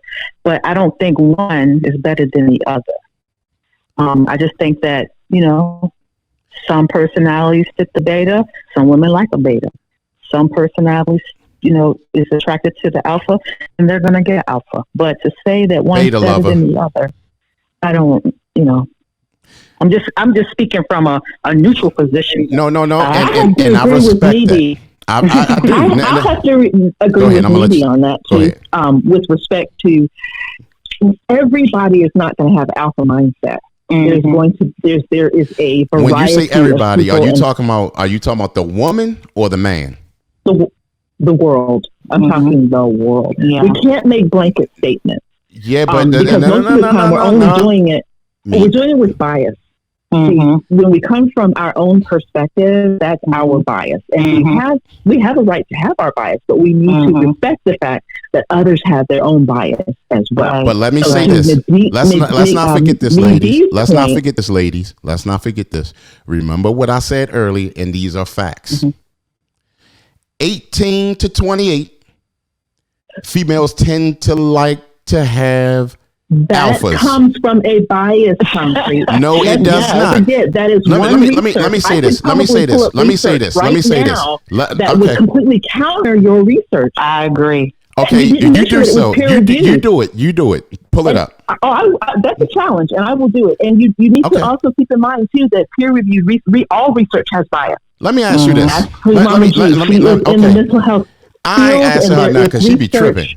Let me say this. I'm going to help you right now, Miss J. I'm going to help you.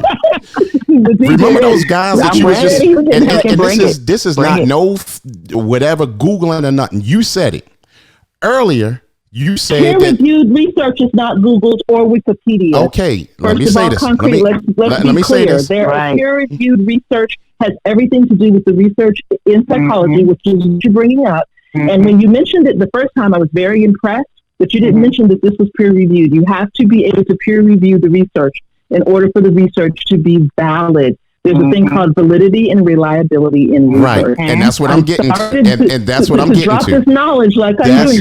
Listen. No. This is what I'm getting to. Educated properly. This is what I'm getting to. This is how you educate yourself properly tonight. You can hit rewind back when you said that you had guys in your life that you would not go back to again because that time in your life, you found that guy attractive to you. They probably was guys that probably never even should even been with you. They were probably bad boys. Bad boys have a tendency to act like alphas. But those bad boys work for somebody else. There's somebody for everybody, Concrete. So me, D, and I are standing in agreement that we don't want that. Can I say this? But somebody does. You have to listen to what I'm saying. That. You have to listen to what I'm saying. Okay. Like I said, 18 to 28. And then from 28 to 38. Those are two changes. 1 minute you may want an alpha. Next minute you want a beta. Okay, so what I'm trying to tell you, want alphas 100%, but we just didn't realize that we let our emotions get away from us. That's right. And we ended up with the beta, but that we'll never go back. Okay. So now you just answered your own question. I didn't have a question. You just asked what you just told me about the beta thing that everybody doesn't want that, right? Yeah. Did both of y'all just say that? Everybody does not want an alpha. Did both of y'all just say that? Right, everybody. And then everybody don't want a beta. Hold on, wait. Then everybody don't want a beta. Right. Okay. Right. We're on point. Everyone's on point there. Thank you. So that's why I gave y'all age ranges. At 1 minute, you may want an alpha. Then the next minute, you're gonna want a beta. I mean, that's a whole other category of person. It's not. People who want alphas only, people who want betas only, and people who want alphas at some point and betas at some point. Right. That's 3 categories of people right there. Okay. But listen to what I'm saying. So certain periods of time, remember, I want a roughneck, gotta have a roughneck. I bet you MC Light don't want a roughneck now. Well, according to your peer-reviewed No. This is not research. This is stuff that's happened in front of our face. You even just said it earlier. You said that put it like this. You didn't specifically say that this was a roughneck guy or whatever. Probably should have asked you. But if you want to be honest, was any of them a roughneck type of guy? No, but okay. What turns you on? What turns you on to those guys then? What turns you on to those guys? I say we should answer it. Huh? I was asking, do I have to answer that question? I answer me D is yes. I want to say roughneck. When you say roughneck, what do you mean? what does that mean? I mean, Bad boy, a bad boy, a bad boy, a bad boy, a bad boy, a bad boy. Bad boy? Yes. Okay. There was some badness in them. Yeah, I guess it was, Was that something that turned you on with him? Let's be honest. I think yes, but I'm just saying it wasn't all the time. Would you mess with them again? No. You as a mature woman, would you mess with a man like that again? A bad boy? Yes. Did he define bad boy? I'm trying to figure out what a bad boy is. I don't know. A bad boy. Put it like this. Have you ever seen somebody who with somebody that you didn't expect them to be with that doesn't look like her twist? But where do we have the right to define what we think people should be with? Like, oh, they don't look like they belong together. Where do we get that from? Yeah. That's a bias. Let me tell you something. I guarantee you, if you saw me with a 75-year-old Asian lady from Malaysia, y'all gonna say, oh, they don't look like they belong together. Not necessarily. You're walking down the street with a 78-year-old woman from Malaysia because that might be one of your clients that's wanting to purchase something from your company or something. I mean, that's another bias. Is that what y'all expect me to be with? I mean, we see that all the time. But right, and then we don't have a right to judge what people choose to do. Yeah. Women. Y'all beating around the bush so bad that the leaves falling off. Y'all know good and well y'all know what I'm talking about. So I'm being very clear. It's nothing to appreciate about it because I'm standing on exactly what I was talking about. And listen. Every one of y'all, I guarantee you in here, mess with a guy that y'all probably say I had no business being with him. And let's go ahead and flip the script. Every man in this panel has probably met with a woman that he feels like he had no business being with either.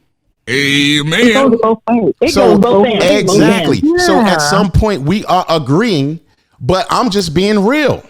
I'm not saying y'all not being real. I'm not saying y'all. Okay, but y'all trying to duck. Y'all trying to duck out the situation. Trust and believe. No. Put it like this. We're not ducking out the situation. I'm gonna say it like this. A clear definition of terms so that we are on the same page as we're discussing this thing. That's all. Okay, so to my point. I want my man to have some bad boy in him. Absolutely. Yeah, I don't want a straight. Yeah, exactly. All of a sudden, but guess what? I bet Robert's coming after us, and he's running faster than me. Are you kidding me right now? Well, DJ XL said a man with sensitivity, but I'm joking with XL right now because XL he's not like that. XL would get on this call. Yeah, XL call in. I know. Or better yet, no, XL got a link to get on. But what I'm saying though, out of no joking, right? Mm-hmm. At some point, y'all wanted a bad boy type of guy, because women love men that keep them on the edge. Women love men that put it like this: if you get a guy, most women, 99% women like a man that keeps them on the edge. As soon as she get that nice guy that's doing everything she wants, she gonna walk over him and he's gone. Trust it. No, I don't want a man I can walk over. Exactly. That's what I'm trying to tell you. Once you conquer that man, and y'all gonna see he's no longer offering y'all anything that y'all interested in because he's not manly enough. And y'all gonna be ready to go. I don't care what nobody say. Nobody ain't gotta even talk about it. Well, it's a balance, right? I think the man will let a woman let her feel like she's, on certain things, but we all know who's running things and who's the head. I mean, I think that's a feeding off of each other, empowering each other. I don't think, and that's between the woman and the man. That don't have to be something known by everyone. But I think that you find out what that is within the relationship, and it could be a beautiful thing. I mean, I just think that you know, he can humble himself, and he knows what that do for his woman, and he likes to see that, and vice versa. I just think that you thrive and you balance off on each other to make you both feel good, whatever that might be. But you know, I don't know about it being just always her empowering him, and him not doing the same for her. You know, whatever that would take, you know, to do it. But you know, well, both are supposed to comfort each other, encourage each other. Absolutely. I mean, lift each other up constantly. That's so important. And I think that, you know, however you term it, alpha, beta, whatever the case may be, if these two people are working in concert with one another and lifting one another up, But I think I get your point too, though, Crete. If they're not, and the woman is seeing in a more powerful position and quote unquote walking around over the man, and the man, you know, making comments like, "Oh, my baby makes this and my baby makes that," but he doesn't have any esteem of his own, then I could see where your definition of beta stands out. Yes, but I'm learning on this panel that what's happening is it's the definition of I don't think any of us really disagree with each other. I think it's how we no, because I don't disagree with y'all. Y'all saying a lot of good stuff. I don't disagree with you either. I agree. Not at all. Not at all. But we're saying the same thing, but certain things are kind of different, but it's really the same. It falls down to the same pipe. But trust and believe. I know people say that, oh, I don't want, I don't, you know, there's guys out here that will make y'all stomach turn. And I know y'all know this, just like it's the women out there that do the same to us, you know, but I'm just saying, like, you know, me, I have to deal with every night. I got to make sure, if God willing, if I'm living tomorrow, I gotta be on my purpose tomorrow. I look at things differently than you guys. It's nothing wrong with the way you guys are doing it. I'm not saying that. It's just all of us have different journeys. This was my journey since I've been a kid. This is my journey since I've been a kid, and I wouldn't trade it in for anything else. Like me, I done had job offers. I mean, that stopped me off with great money. But I'll make more money being by myself doing what I do than to sit up here and work at a job that start me off at $37 an hour. You can't even pay me to go stand outside for $37 an hour. And that's no money. I mean, I'm talking about for starting the job. That's what they was trying to pay. I don't want that. I would rather do what I do. So, I mean, if you live in my world, not saying my world is better than anybody else or whatever, some people can't handle my world. It could be very stressful. Some people don't want to be, you know, stressed. I live that way. And I'm constantly trying to better myself, constantly, you know, I don't want to, you know, put my weight or my stuff on some woman right now. You know, most men, they'll just jump right in there and just have that and bring you all the problems, and they won't care. They just hoping you there to take care of them. Okay, you know, I hear your heart really, Concrete, and I appreciate it so very much, because back in December, I attended I forget what Michelle Obama's newest book is, but Michelle Obama had, not the new one, something about your light. Yes, I know what one you're talking about. Yeah, and she's all over the United States, and she had different hosts, and her host for Atlanta was Tyler Perry, and the two of them had a discussion the night before that they talked about on stage that evening with respect to Tyler choosing not to be in marriage, and she affirming that, because he said that the little minor irritations was his words that he used. He doesn't want to come home to every day. So for him, he's making the choice to not have somebody to come home to, because he doesn't want to, quote unquote, deal with the little minor irritations. Whereas Michelle was saying, that's something I signed up for. That's something Barack signed up for. So we chose to be in relationship with one another, understanding that there are going to be ups and downs and different things we're coming home to.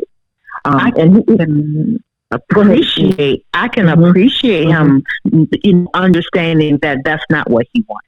Because it takes a mature man to be able to say that and tell a woman that and have them accept him for where he is.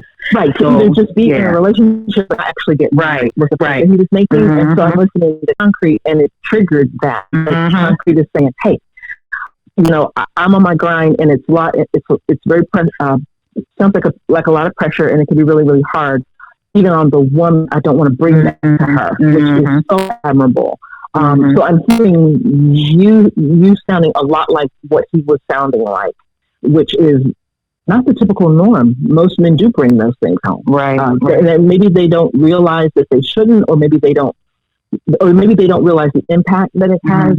Maybe for you, Concrete, maybe you believe that the impact will be too strong for a woman, or it's not necessary, whatever the case may be. But again, to Needee's earlier point, the two of you have to determine what works for you guys in your relationship. Right. And, before you get in relationship with someone, you should have that conversation about whether or not can I bring these things home to you, or I won't be bringing these things home to you. And this is why. But relationships, I think the failure of relationships, and back to the original point of men, or really anyone hitting rock bottom, is just miscommunication and non-communication. Yes. Great point, Miss J. Yeah, I mean, I deeply, deeply appreciate both of you guys with your points and everything. Somehow we got a quiet Sweet Mama G tonight, and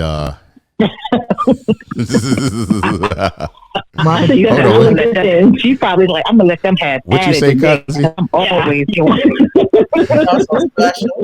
love it. Get them. Look at it. Go get them, girl. The get them, girl stuff. You call me up at night. I know this is conversation with Crete, but this is the Sweet Mama G tribe. And we will be back next week for more, right, Needee? Well, right. y'all just keep on bringing it, and I'm gonna be right here. Let me get a nap in because it's hard. But see, y'all gotta understand this. I get it every day. Y'all gotta understand this. And besides, she's on vacation anyway, so she needs that break. I can't tell. He won't let me off. I'm gonna tell y'all, right? My thing is this: y'all can keep bringing it. I'm right here. I can take it. Whatever y'all want to bring. I may learn something. I'm not going to argue. You know what I'm saying? I'm not going to argue. I'm going to listen, and we're going to, trade off whatever. But in these comments also, guys, why is it moving like that? We had DJ XL said, having an exit plan is stability, and two heads are better than one.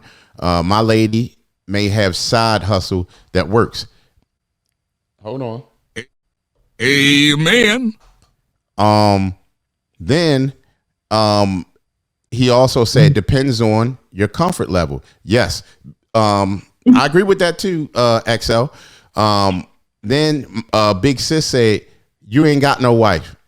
I don't know if she's talking about me or she talking about. I know it. I just feel she's talking Big about Sis, you. If you're still on here, Big Sis, let me know who you talking about. That's you. Yeah, you ain't got.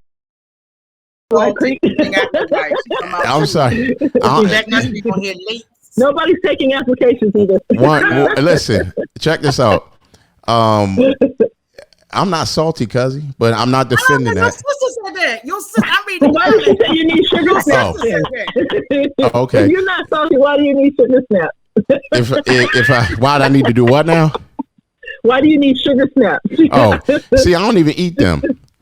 Simply 10 Art said that's because you don't keep up with. Are coming for you tonight. They said that's because you don't keep up with the comments. Right? And so it wasn't about XL. I don't know if she was talking to me or whatever. Yeah, and then we're all talking to you. Yeah. And then you was the only one talking, so everything is to you. To you. not to Mama G. She's off the hook and on vacation. Bruh. Hey, bro, come on now, dog. Come on, man. Come on, man. Now, DJ XL also said, he said, no, Dwayne Wade is a super beta. if you married entertainer and that's what she does, how could he tell her not to?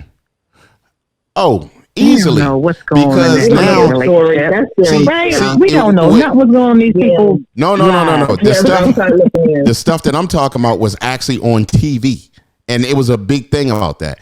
Now I understand. I think XL was talking about what I said. He said no. Dwayne Wade is super beta, and yes, he is. And he said that if you married an entertainer and that's what she does, how could he tell her not to? Because he is her husband. He is her husband. That's why she don't need to be out there doing that. You know what I mean? Unless he agreed to it. No, he's talking about. I think he's talking about what's her name? Sierra? Yeah, Sierra. When she was out there That's what twerking she was and stuff. doing. That's what she was doing before he met her.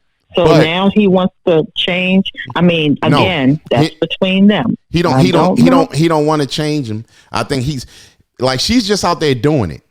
But he should have arranged that before marriage. I don't know. He's looking real soft right now. He looks salty. Mm-hmm. And then DJ XL said, I'm working. And then Big Sis also said Sierra has her own mind.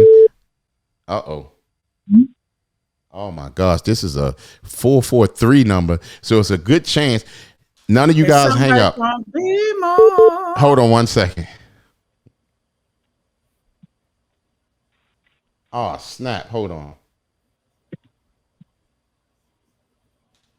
Thank you, ladies, for tonight. Thank you, everyone, for coming in. Make sure you continue your mental health, because Crete may have triggered your mental health. Yes. Yes. Hopefully I answered that caller that just came in. Justin. Oh boy. Baby. Hey, who is on the call? This is Big Sis. Uh-oh. Hey, bro, come on now, My brother is feeling a little salty. Come on, man. Yes, he is. He is off. He off that. Yeah. Yes, he is. He's off that. We are all the Sweet Mama G tribe. Definitely. Oh my goodness. Well, you know what? When the part about I said he ain't got no wife, he was talking about, when my wife, he was using it for an example. So I was saying, you ain't got no wife. Right. Tell the truth. Shame the devil. Right. Excellent. He is salty tonight. Y'all really think I'm salty? Sugar snap. Yeah, I'm gonna put a cash out there so you can get a box of sugar snaps. Oh wow! Right now, I'm actually going from the cash out today too. I'm gonna send one right now, and I'm gonna put in the. I am. How much was the sugar snaps, y'all? About $5, about $10 a box. Yeah, it's running about that today. Yeah, $10 a box. Cousin put on the shade. She done found some shades. $10. She done found some shade. So go ahead, Big Sis. You want to say, first of all, I was great. Go to your comment. Let me read that first, and then we're gonna talk about it too. Sierra has her own mind and can do with her body what she wants. Bruh. Oh yeah, I said that. Okay, so let's talk about that, Big Sis. Well, he used what his wife. I mean, XL was saying something pertaining to him being a beta because, she was twerking. She can do with her body that she wants. She's a grown woman. It ain't got nothing to do with him. Let me ask you this, doing Big it Sis. before he met her. Let me ask you this. He liked what he seen. She's been shaking her butt. Okay, so ain't got nothing to do with her husband. So all y'all women on this phone right now, we are. the women on the phone. So y'all need to tell me. Uh-oh. And I actually listed you as a favorite. Uh-oh. Oh my God. Let me see this. You want me, Mom? Look at Sweet Mom. She got her shades on. No, you make sure, Concrete, that you read exactly what was in the raid line. What that $10 was for. Okay. Shouts out to Miss J for the $10 cash app. We really appreciate that. Thank you so much, Miss J. And what's it for? For my sugar smacks. Because I'm salty. And some salt. And Was it salt? what else? And a T-shirt for Sweet Mama G. Oh, okay. All All right. See? All right. I got you. But you send half to her. Bruh. So let me ask you this. All right. So here's the thing right here, Big Sis. And Big Sis, me, D, and Miss J. So y'all mean to tell me, okay, Sierra, yes, she was twerking and all that and doing all that stuff before she got married, right? But now she's married. And y'all mean to tell me if y'all husband told y'all, hey, no more of that, y'all still gonna do it. If her But now hold on. I want to do it like this time. And Big Sis, you might have to turn down the computer. The volume. Yeah, the volume. On the computer. $6 cash app.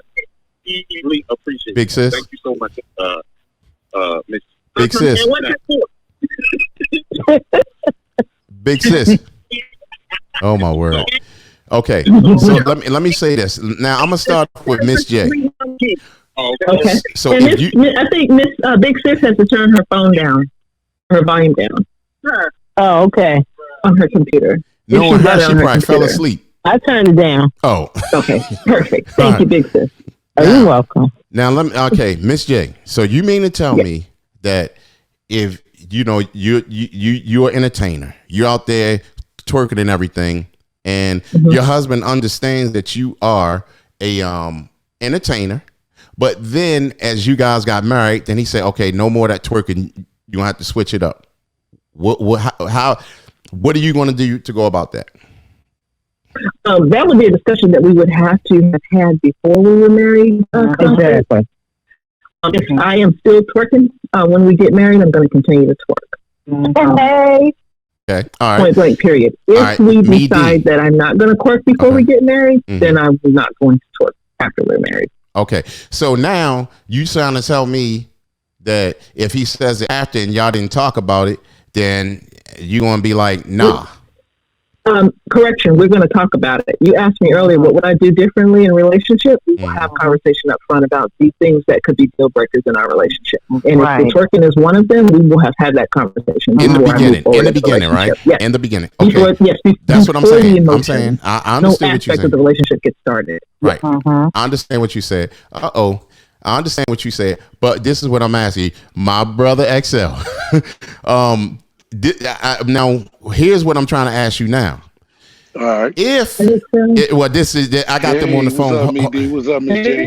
Uh-oh. We got Big Sis. We're going to dispel everything. What's up, Big Sis? We're going to dispel everything right now. All right, so hold on, XL. I Hold had on a one minute to second. walk away. I had a minute to walk away. All right, well, no, I heard your you go question. ahead. Yeah, go ahead. I said I heard because your I don't want to question. hold you because I know how it is. Go ahead.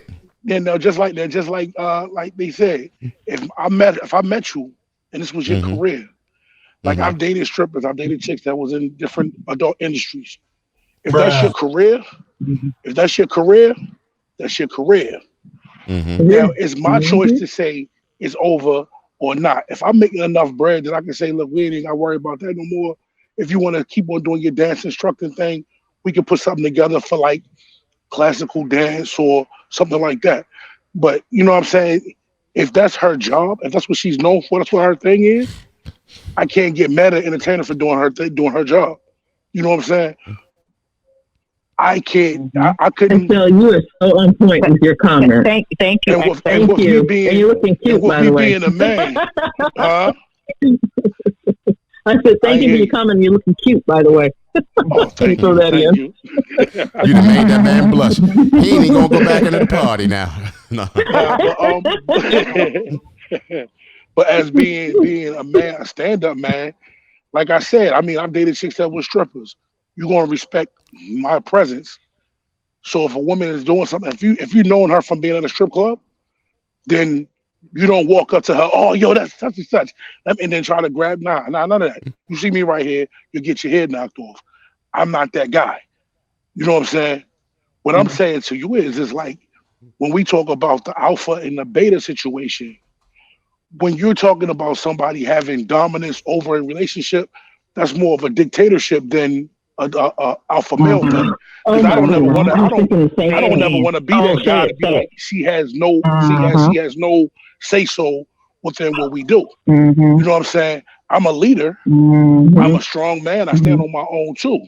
However, I'm never going to be that guy to be like, no, you can't do this. No, you won't do that. It's going to be an established. It's going to be an established guideline on how we run our relationship, our marriage, or whatever we're doing. Amen. Amen. So, you know what I'm saying? Like, see, that's why I was saying, say amen. and that's why I was saying we have never established exactly what an alpha male in a relationship is. Because in a relationship, my woman knows that she's not worried about, she ain't got to worry about nothing. She's safe, she's secure. I'm always going to be there for her. And if it comes down to a point where somebody look at me like, oh, yo, he's soft because I'm hugging her out in public or whatever, so be it. That's my lady. I'm supposed to do that. So like if I'm walking and she's just walking behind me, and some dude see that, he's gonna be that captain, save him, and be like, yo, why are you letting this dude treat you that way? Blase, blase, blah. And our household could be happy, but me being a dictator is not gonna take her there. Me being that person is gonna be like, no, you don't do this. It's not gonna take her there. Me being a Muslim man, I already know off top, like if I have a woman, she understands I follow Allah, she should follow my lead because I follow Allah's lead. You know what I'm saying? So we already have that establishment. You know what I mean? So it's like, I don't have to be the alpha male. The alpha male is the man upstairs. You know what I'm saying? So it's just like, you know, that's why I say, like, when you talk about, like, you know, alphas and betas and all that, like, yo, like a beta, in my opinion, like I said, is Dwayne Wade. If you got somebody telling you that your child has to now be a girl because you think it's the right thing to do, and you really have no say so, then that's when you're really pretty much looking at yourself as being, you know, less than a man. But you know, that's just my opinion. But I'm gonna jump back in the comments. I gotta go. All right, okay. Well, thank you. I appreciate that. Thank you very much for that. Thank you, my brother. Okay, so yeah, now, Excel, I thought I was glad to come and get you. So you know it. You right. know it. That was another perspective there, Concrete. He didn't like deny anything you were saying. He was just giving a different perspective on the alpha beta situation. Okay. Well, see, let me give y'all my situation on that. First of all, you're not going to question who you are. You're going to know who you are. And this is not any shot to what he said or whatever. You're going to know who you are, and you're going to be on a purpose. When I got married, I was young. I was 15 years old. I'm sorry. When me and her met, I was 15 years old. We got married, I was 19. I was still developing mentally and physically. So would I do things different? Heck yeah. I matured over those years. So what needs to be done in the beginning, she's already going to know what I like and dislike. If we have to talk about it, of course we're going to talk about it. There's going to be a process for me to look and make sure she's following it, because I have to uphold a role to her as well. You see what I'm saying? I have to be responsible. Right. I have to be a responsible man. First of all, I wouldn't even pick a woman that's going to be out there twerking. That won't be the question. You see what I'm saying? Like, that kind of woman is not nowhere in my lane. In fact, it's almost like I did that before, and it was a bad mistake of mine, because that's just not me. Like, I want a clean, conservative, cooperative, submissive, spiritual woman. That's what I want. All that other stuff, if you was twerking then, you can't twerk now. You got quiet those two ladies on the phone got? Why you got quiet they got on the telephone? So I'm insistent. They got real quiet, just. So just taking it in, big sis. We got he gave us the stage, and we're giving it back. Right. Yeah. So, but that what XL was just talking about, that maybe That was bull crap. it was like maybe that might have been me back in the 90s. But that's not me now. My lifestyle and everything is totally different. And this is no shot at what he do, whatever. I've been there. I used to be out there DJing and everything, but I actually hated DJing at clubs. I hated it. My things is more like wedding receptions and, you know, whatever, more calmer things. But I did my share of house parties and clubs and all that stuff. That's, if you saw me in a club, I'm getting paid. You ain't seeing me in there just leisurely, or I'm going to the club. No, not me. So, but anyway, I'm matured. I want more simple things. I want more of a simple woman. I want more of a woman that has more respect for herself and not want herself to be seen by others, you know, like she feels as though she still got to be out there, you know, tight fitting pants and all that. No, I seen some women that look very nice and beautiful and not have to have all that. Half of the time, they don't even have to be dressed up like that. Their attitude, their spirit is attractive. You know what I mean? Like, you don't have to have all of that. That's not the kind of woman a man wants. A man like me want these days. But you have guys that want all that. Like, you know, who I would never go after some celebrity woman. That's totally against me and what I would want. That don't even make sense for that. That's just like Steve Harvey's daughter. It is so sickening to see these guys keep going after that same girl. She's not all that, one. And then two, how many other more dudes got to have her before y'all say, oh, that's enough. She worn out. Like, that's just not my kind of thing. But yes, a lot of communication has to be had and respect in the relationship. And that's just it. Like, I'm not trying to strong arm nobody in no relationship or nothing like that. No, we talk about it. We fix it. It's over. Don't even bring it back up, because I'm going to stick to what I'm supposed to do, and you're going to stick to what you're supposed to do. Plain and simple. Okay.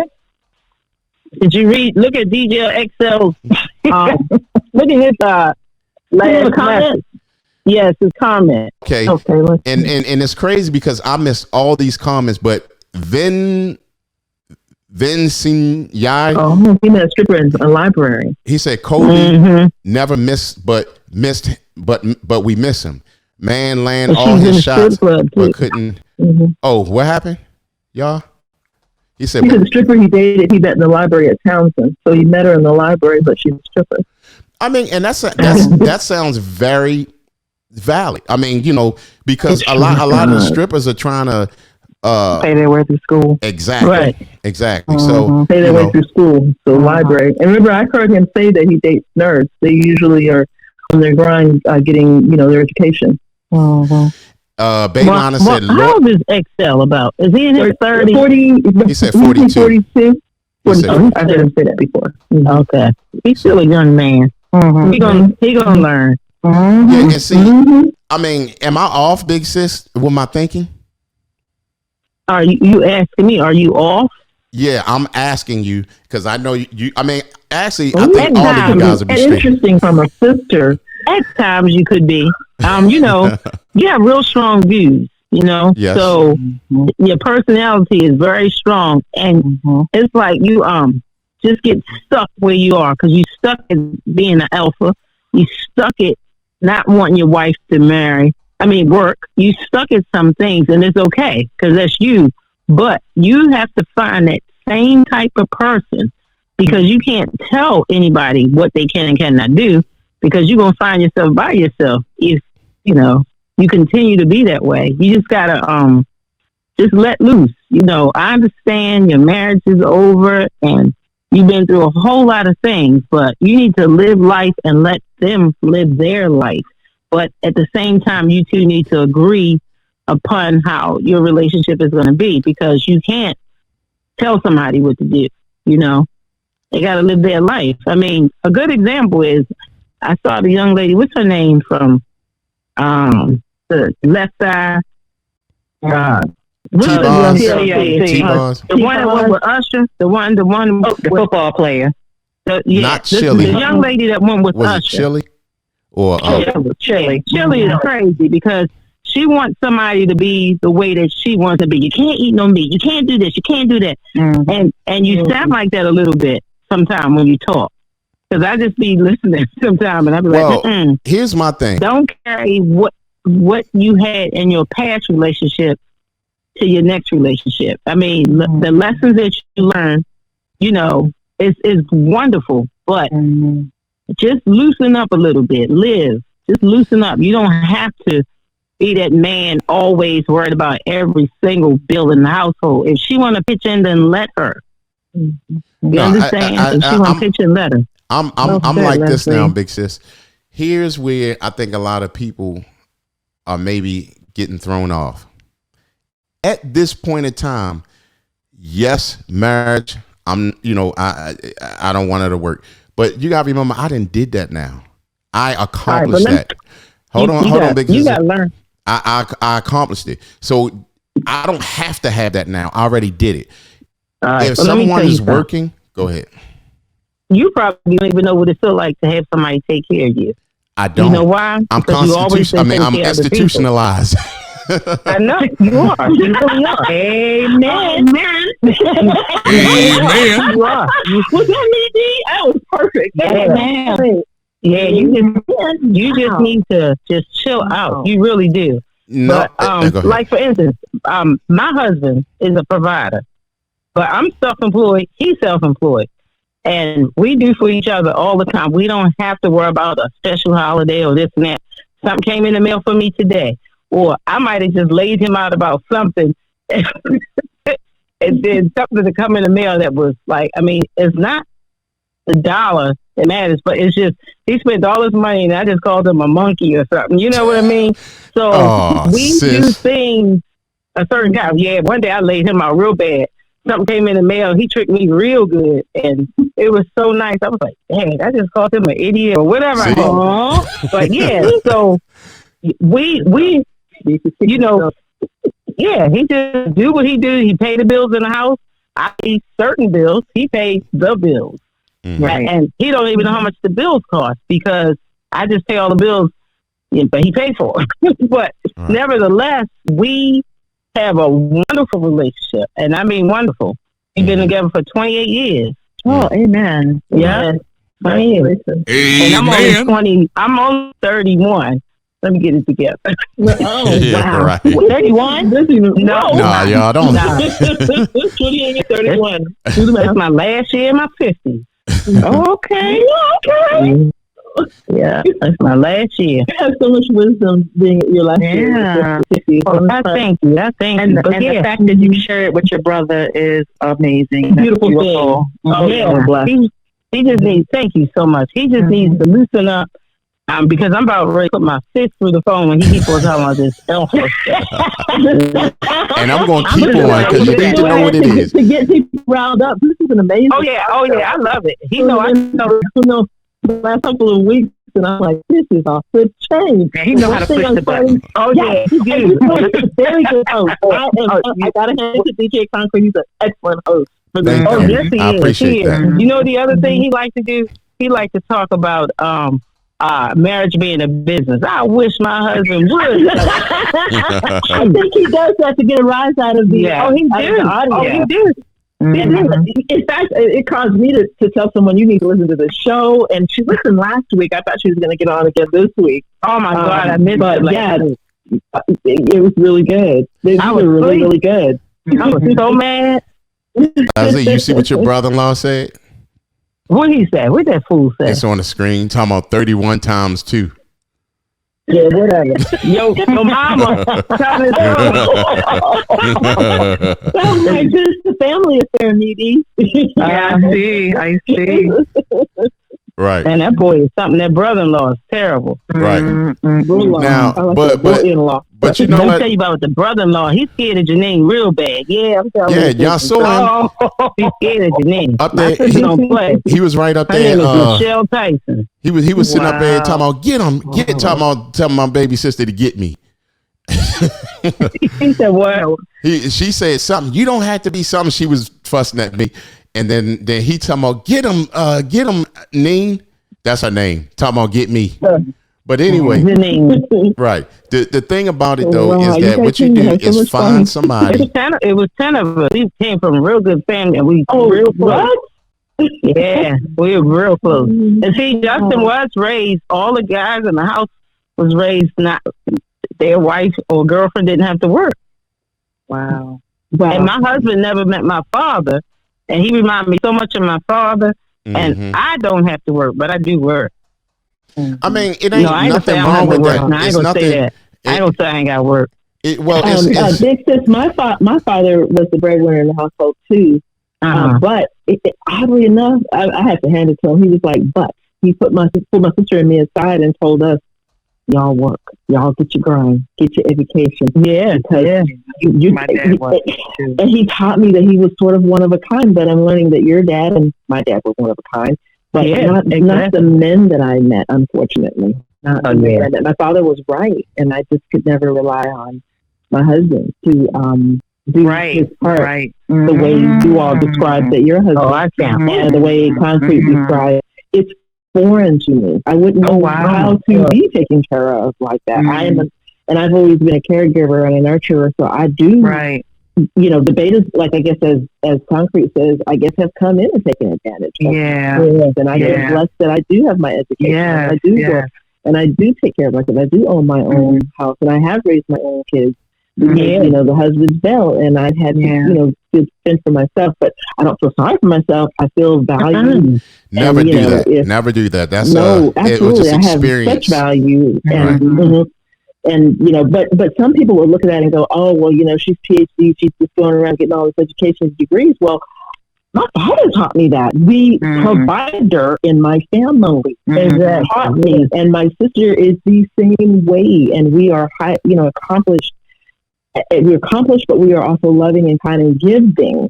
But our biggest problem is that we do get taken advantage of. And it's a sad, sad thing. And Concrete, to your point, it's the betas. They come on in and they get the romance and so on. And we want that. We want romance. We want love. We want affection. And they have it. They come, they bring it, they listen, they do all of that. But they can't hold it down like what Concrete is explaining. And to his point, we do get bored with that. And you know, we're like, boy, bye. And you know what? And so I don't have this, you know, the history of a stable one marriage relationship. I have a history of multiple marriages with betas who absolutely were excellent sperm donors to my children. And you know, my children are following my lead, which is weird. I'm not the man, but you know, they're following my lead. So I'm glad that my father taught me that, because it's that multi-generational thing that transferred from me to my kids. Which I have all sons. I have 3 sons. And so he transferred that to them. And my father died young. Oh, wow. Mine did too. Oh, wow. Was that Big Sis who said that? Yep. Yeah. 51. He died at 51. And my dad's still alive. My dad is 70, and I'm still a daddy's girl. So, in Baltimore City, where I'm originally from. So, yeah, I am definitely still a mom, you know, a daddy's girl. And, and my mom are both still alive. So, what a blessing. What a blessing. My father died way too young. He was 64. I was 40 at the time he passed away. Oh, wow. And all my sister and I could do is look at each other and go, well, you know what Dad said? And I hate to use this term as a woman. We manned up. Yeah. We manned up. Yeah. But our feminine energy is there. My sister and I had that conversation earlier today, and she said, I have feminine energy, Joyce. I know I'm a leader, and I know I have to lead, and maybe men see all that masculine part of it, but I'm very feminine, and she is. Are you the oldest? Feminine. And I'm the oldest. I'm 14 months older than she is, and she's highly accomplished and well known. And I was with her today. I'm out of town visiting with her, and someone said, "You look so familiar." And I looked at my sister's face, and she was like, "I just want to do my job. I don't want people, recognizing me." And I'm like, "Oh my God, this is what you get." And she's like, "Yes." But the reality is that we are blessed that our father taught us. He was military. She's military. We've grown up in that.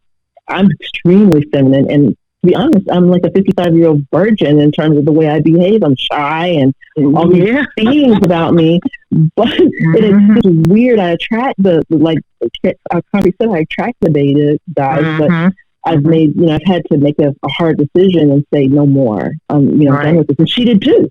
She did too. We both had that conversation. She's like, "Oh, Wow, we have similar backgrounds. I served 25 years in the military, and so did my kid's father. My kids grew up in the military, so yeah, I know exactly that feel. I mean, you still live in a shelter type life. You don't live like my kids didn't. They lived this sort of sheltered, type life, living on definitely and highly protected, right? Protected, sheltered. Mm-hmm. But so did Bird. Bird lived the sheltered life as well. Mm-hmm. Yes, and so we have this weird, and I think I would love to track somebody that kind of was that way. And that's one thing I learned that I have not. And what's unfortunate is when I reconnected with my military friends, when we all went to high school in Germany, and we all got together for a class reunion recently.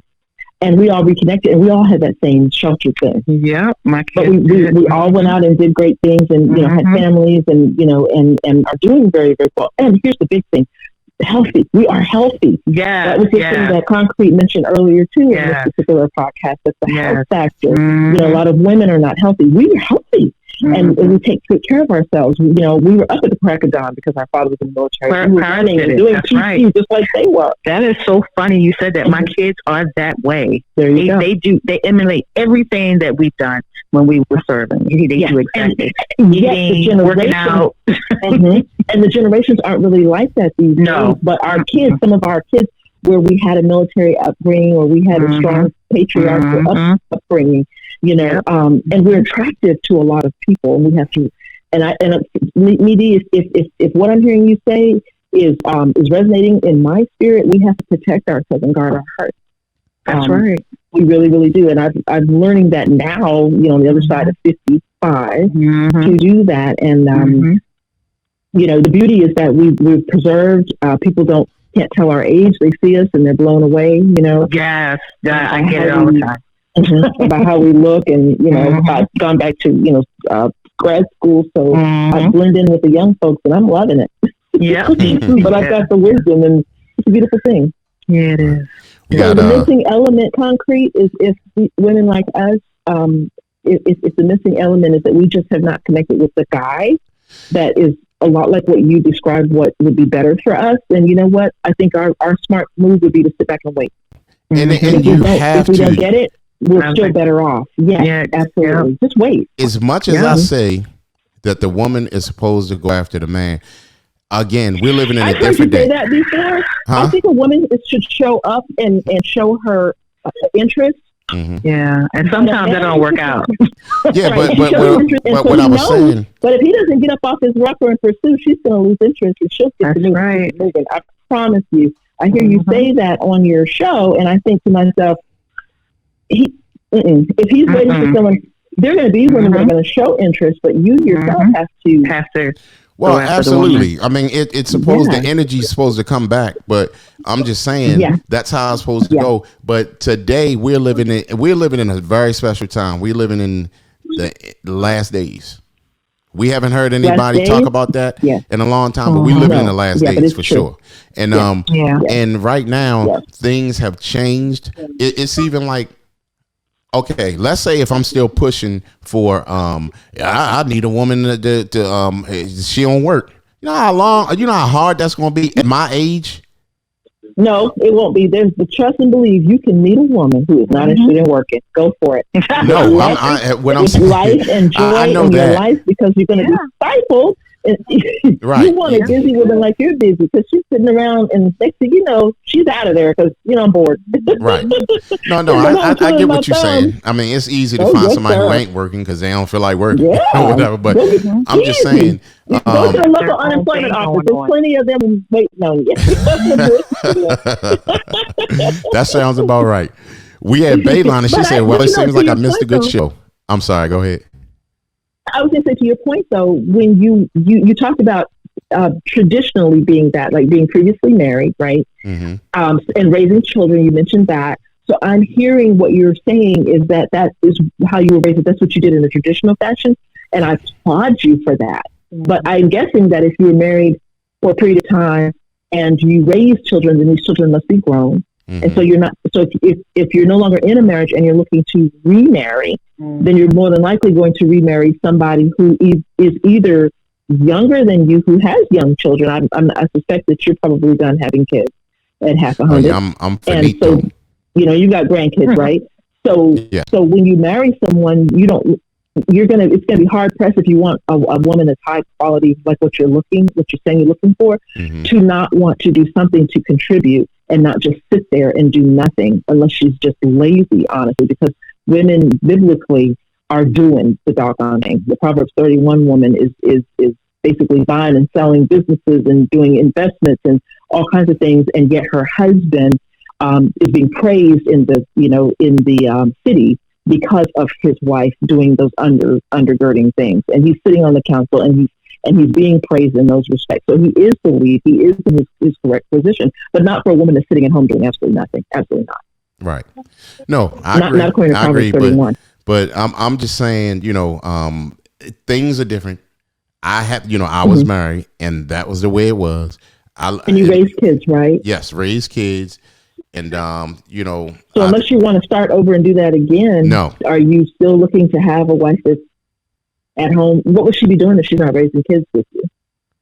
Well, hopefully we'll be vacationing, camping, whatever. You know what I'm saying? I mean, I don't ask for much, but, I didn't, like I said, I done that. And at this point in time, I'm healing me.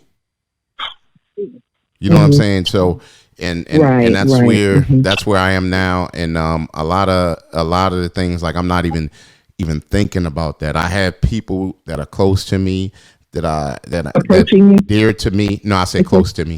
And that are dear, close to me. And they are dear to me. And my circle is small, and I just do that. I keep it simple. I'm not trying to do a lot these days. You know what I'm saying? So I'm just feeling around in the dark, but taking my time. Good for you. That's the smartest move. What most of us. Good night, Miss Amelia. I can admit what I've made the mistake of doing is not healing going into another relationship, because I enjoy being in a relationship. But if it's not going to work out, then there's that point where I've had to make the decision to step back and just heal. Right. And then, organically meeting somebody who is kind of on the same page as me would be nice.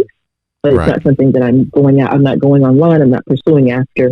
I'm not going after anybody. No. Right.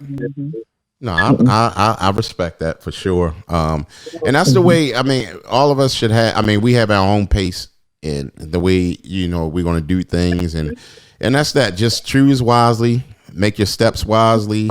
And, like Big Sis said about me, I am really open-minded.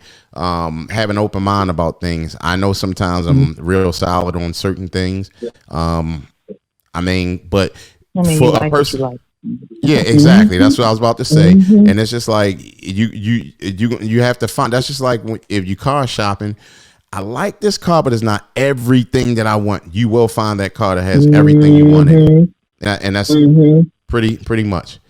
In concrete, you clearly define where you stand, which is very admirable.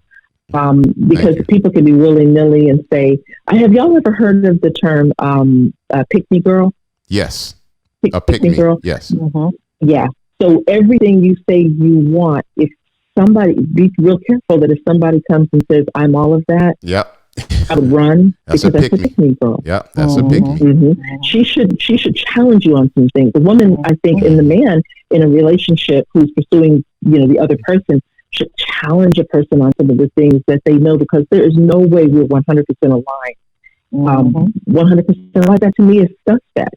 Right. And it's narcissistic to all of a sudden become what, the other person is saying they want you to be. Yeah. It is very narcissistic. Yes, you, which means you have no personality of your own, and you're drawing from somebody else's, and becoming what they, and you're setting yourself up. Right. Yeah. Well, this show was so good today. Ooh, I'm just glad I was able to stay up to be a part of it. Yes, you usually chime in late talking about it. I'm beautiful because you can get that beauty rest in. I'm an early bird. I'm a 9-hour day, person. So I work 9-hour days, and so Friday my body shuts down. Yeah. Yes, and then Concrete Show, he insisted Sweet Mama G talking about 9:30. And I was watching my phone at 9:45. I'm like, my phone messed up. I be hitting my phone, waiting for it to pop up. But yes, 8 hours of sleep is important to me. I don't play with it. Right. But it was a beautiful, and thank you for allowing me to come on and you guys are always welcome. And thank you Miss guys. J, and thank you, Mama.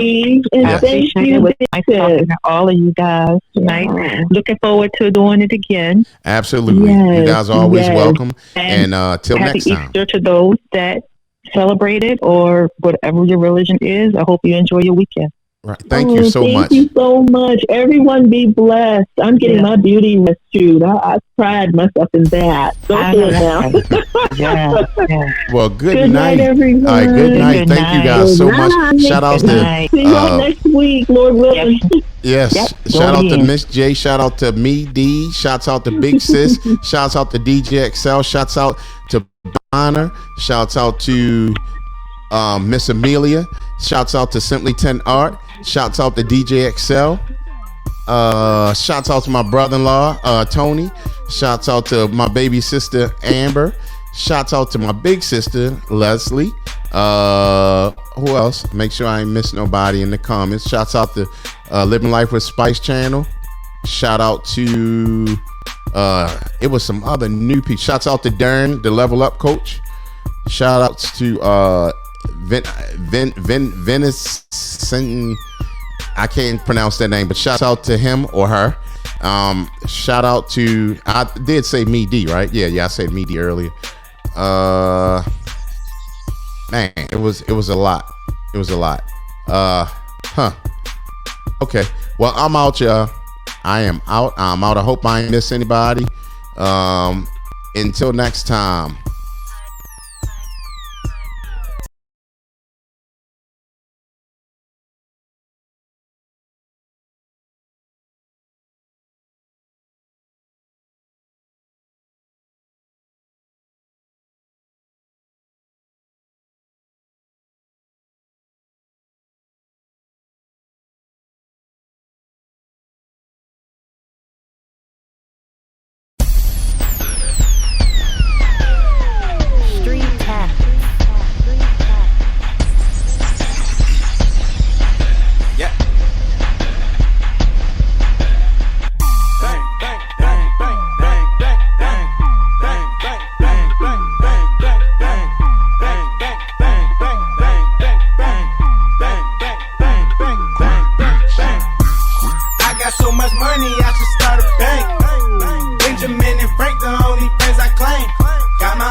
Something that never happened. This is it, Michael Jack show. When it's RP to my uncle.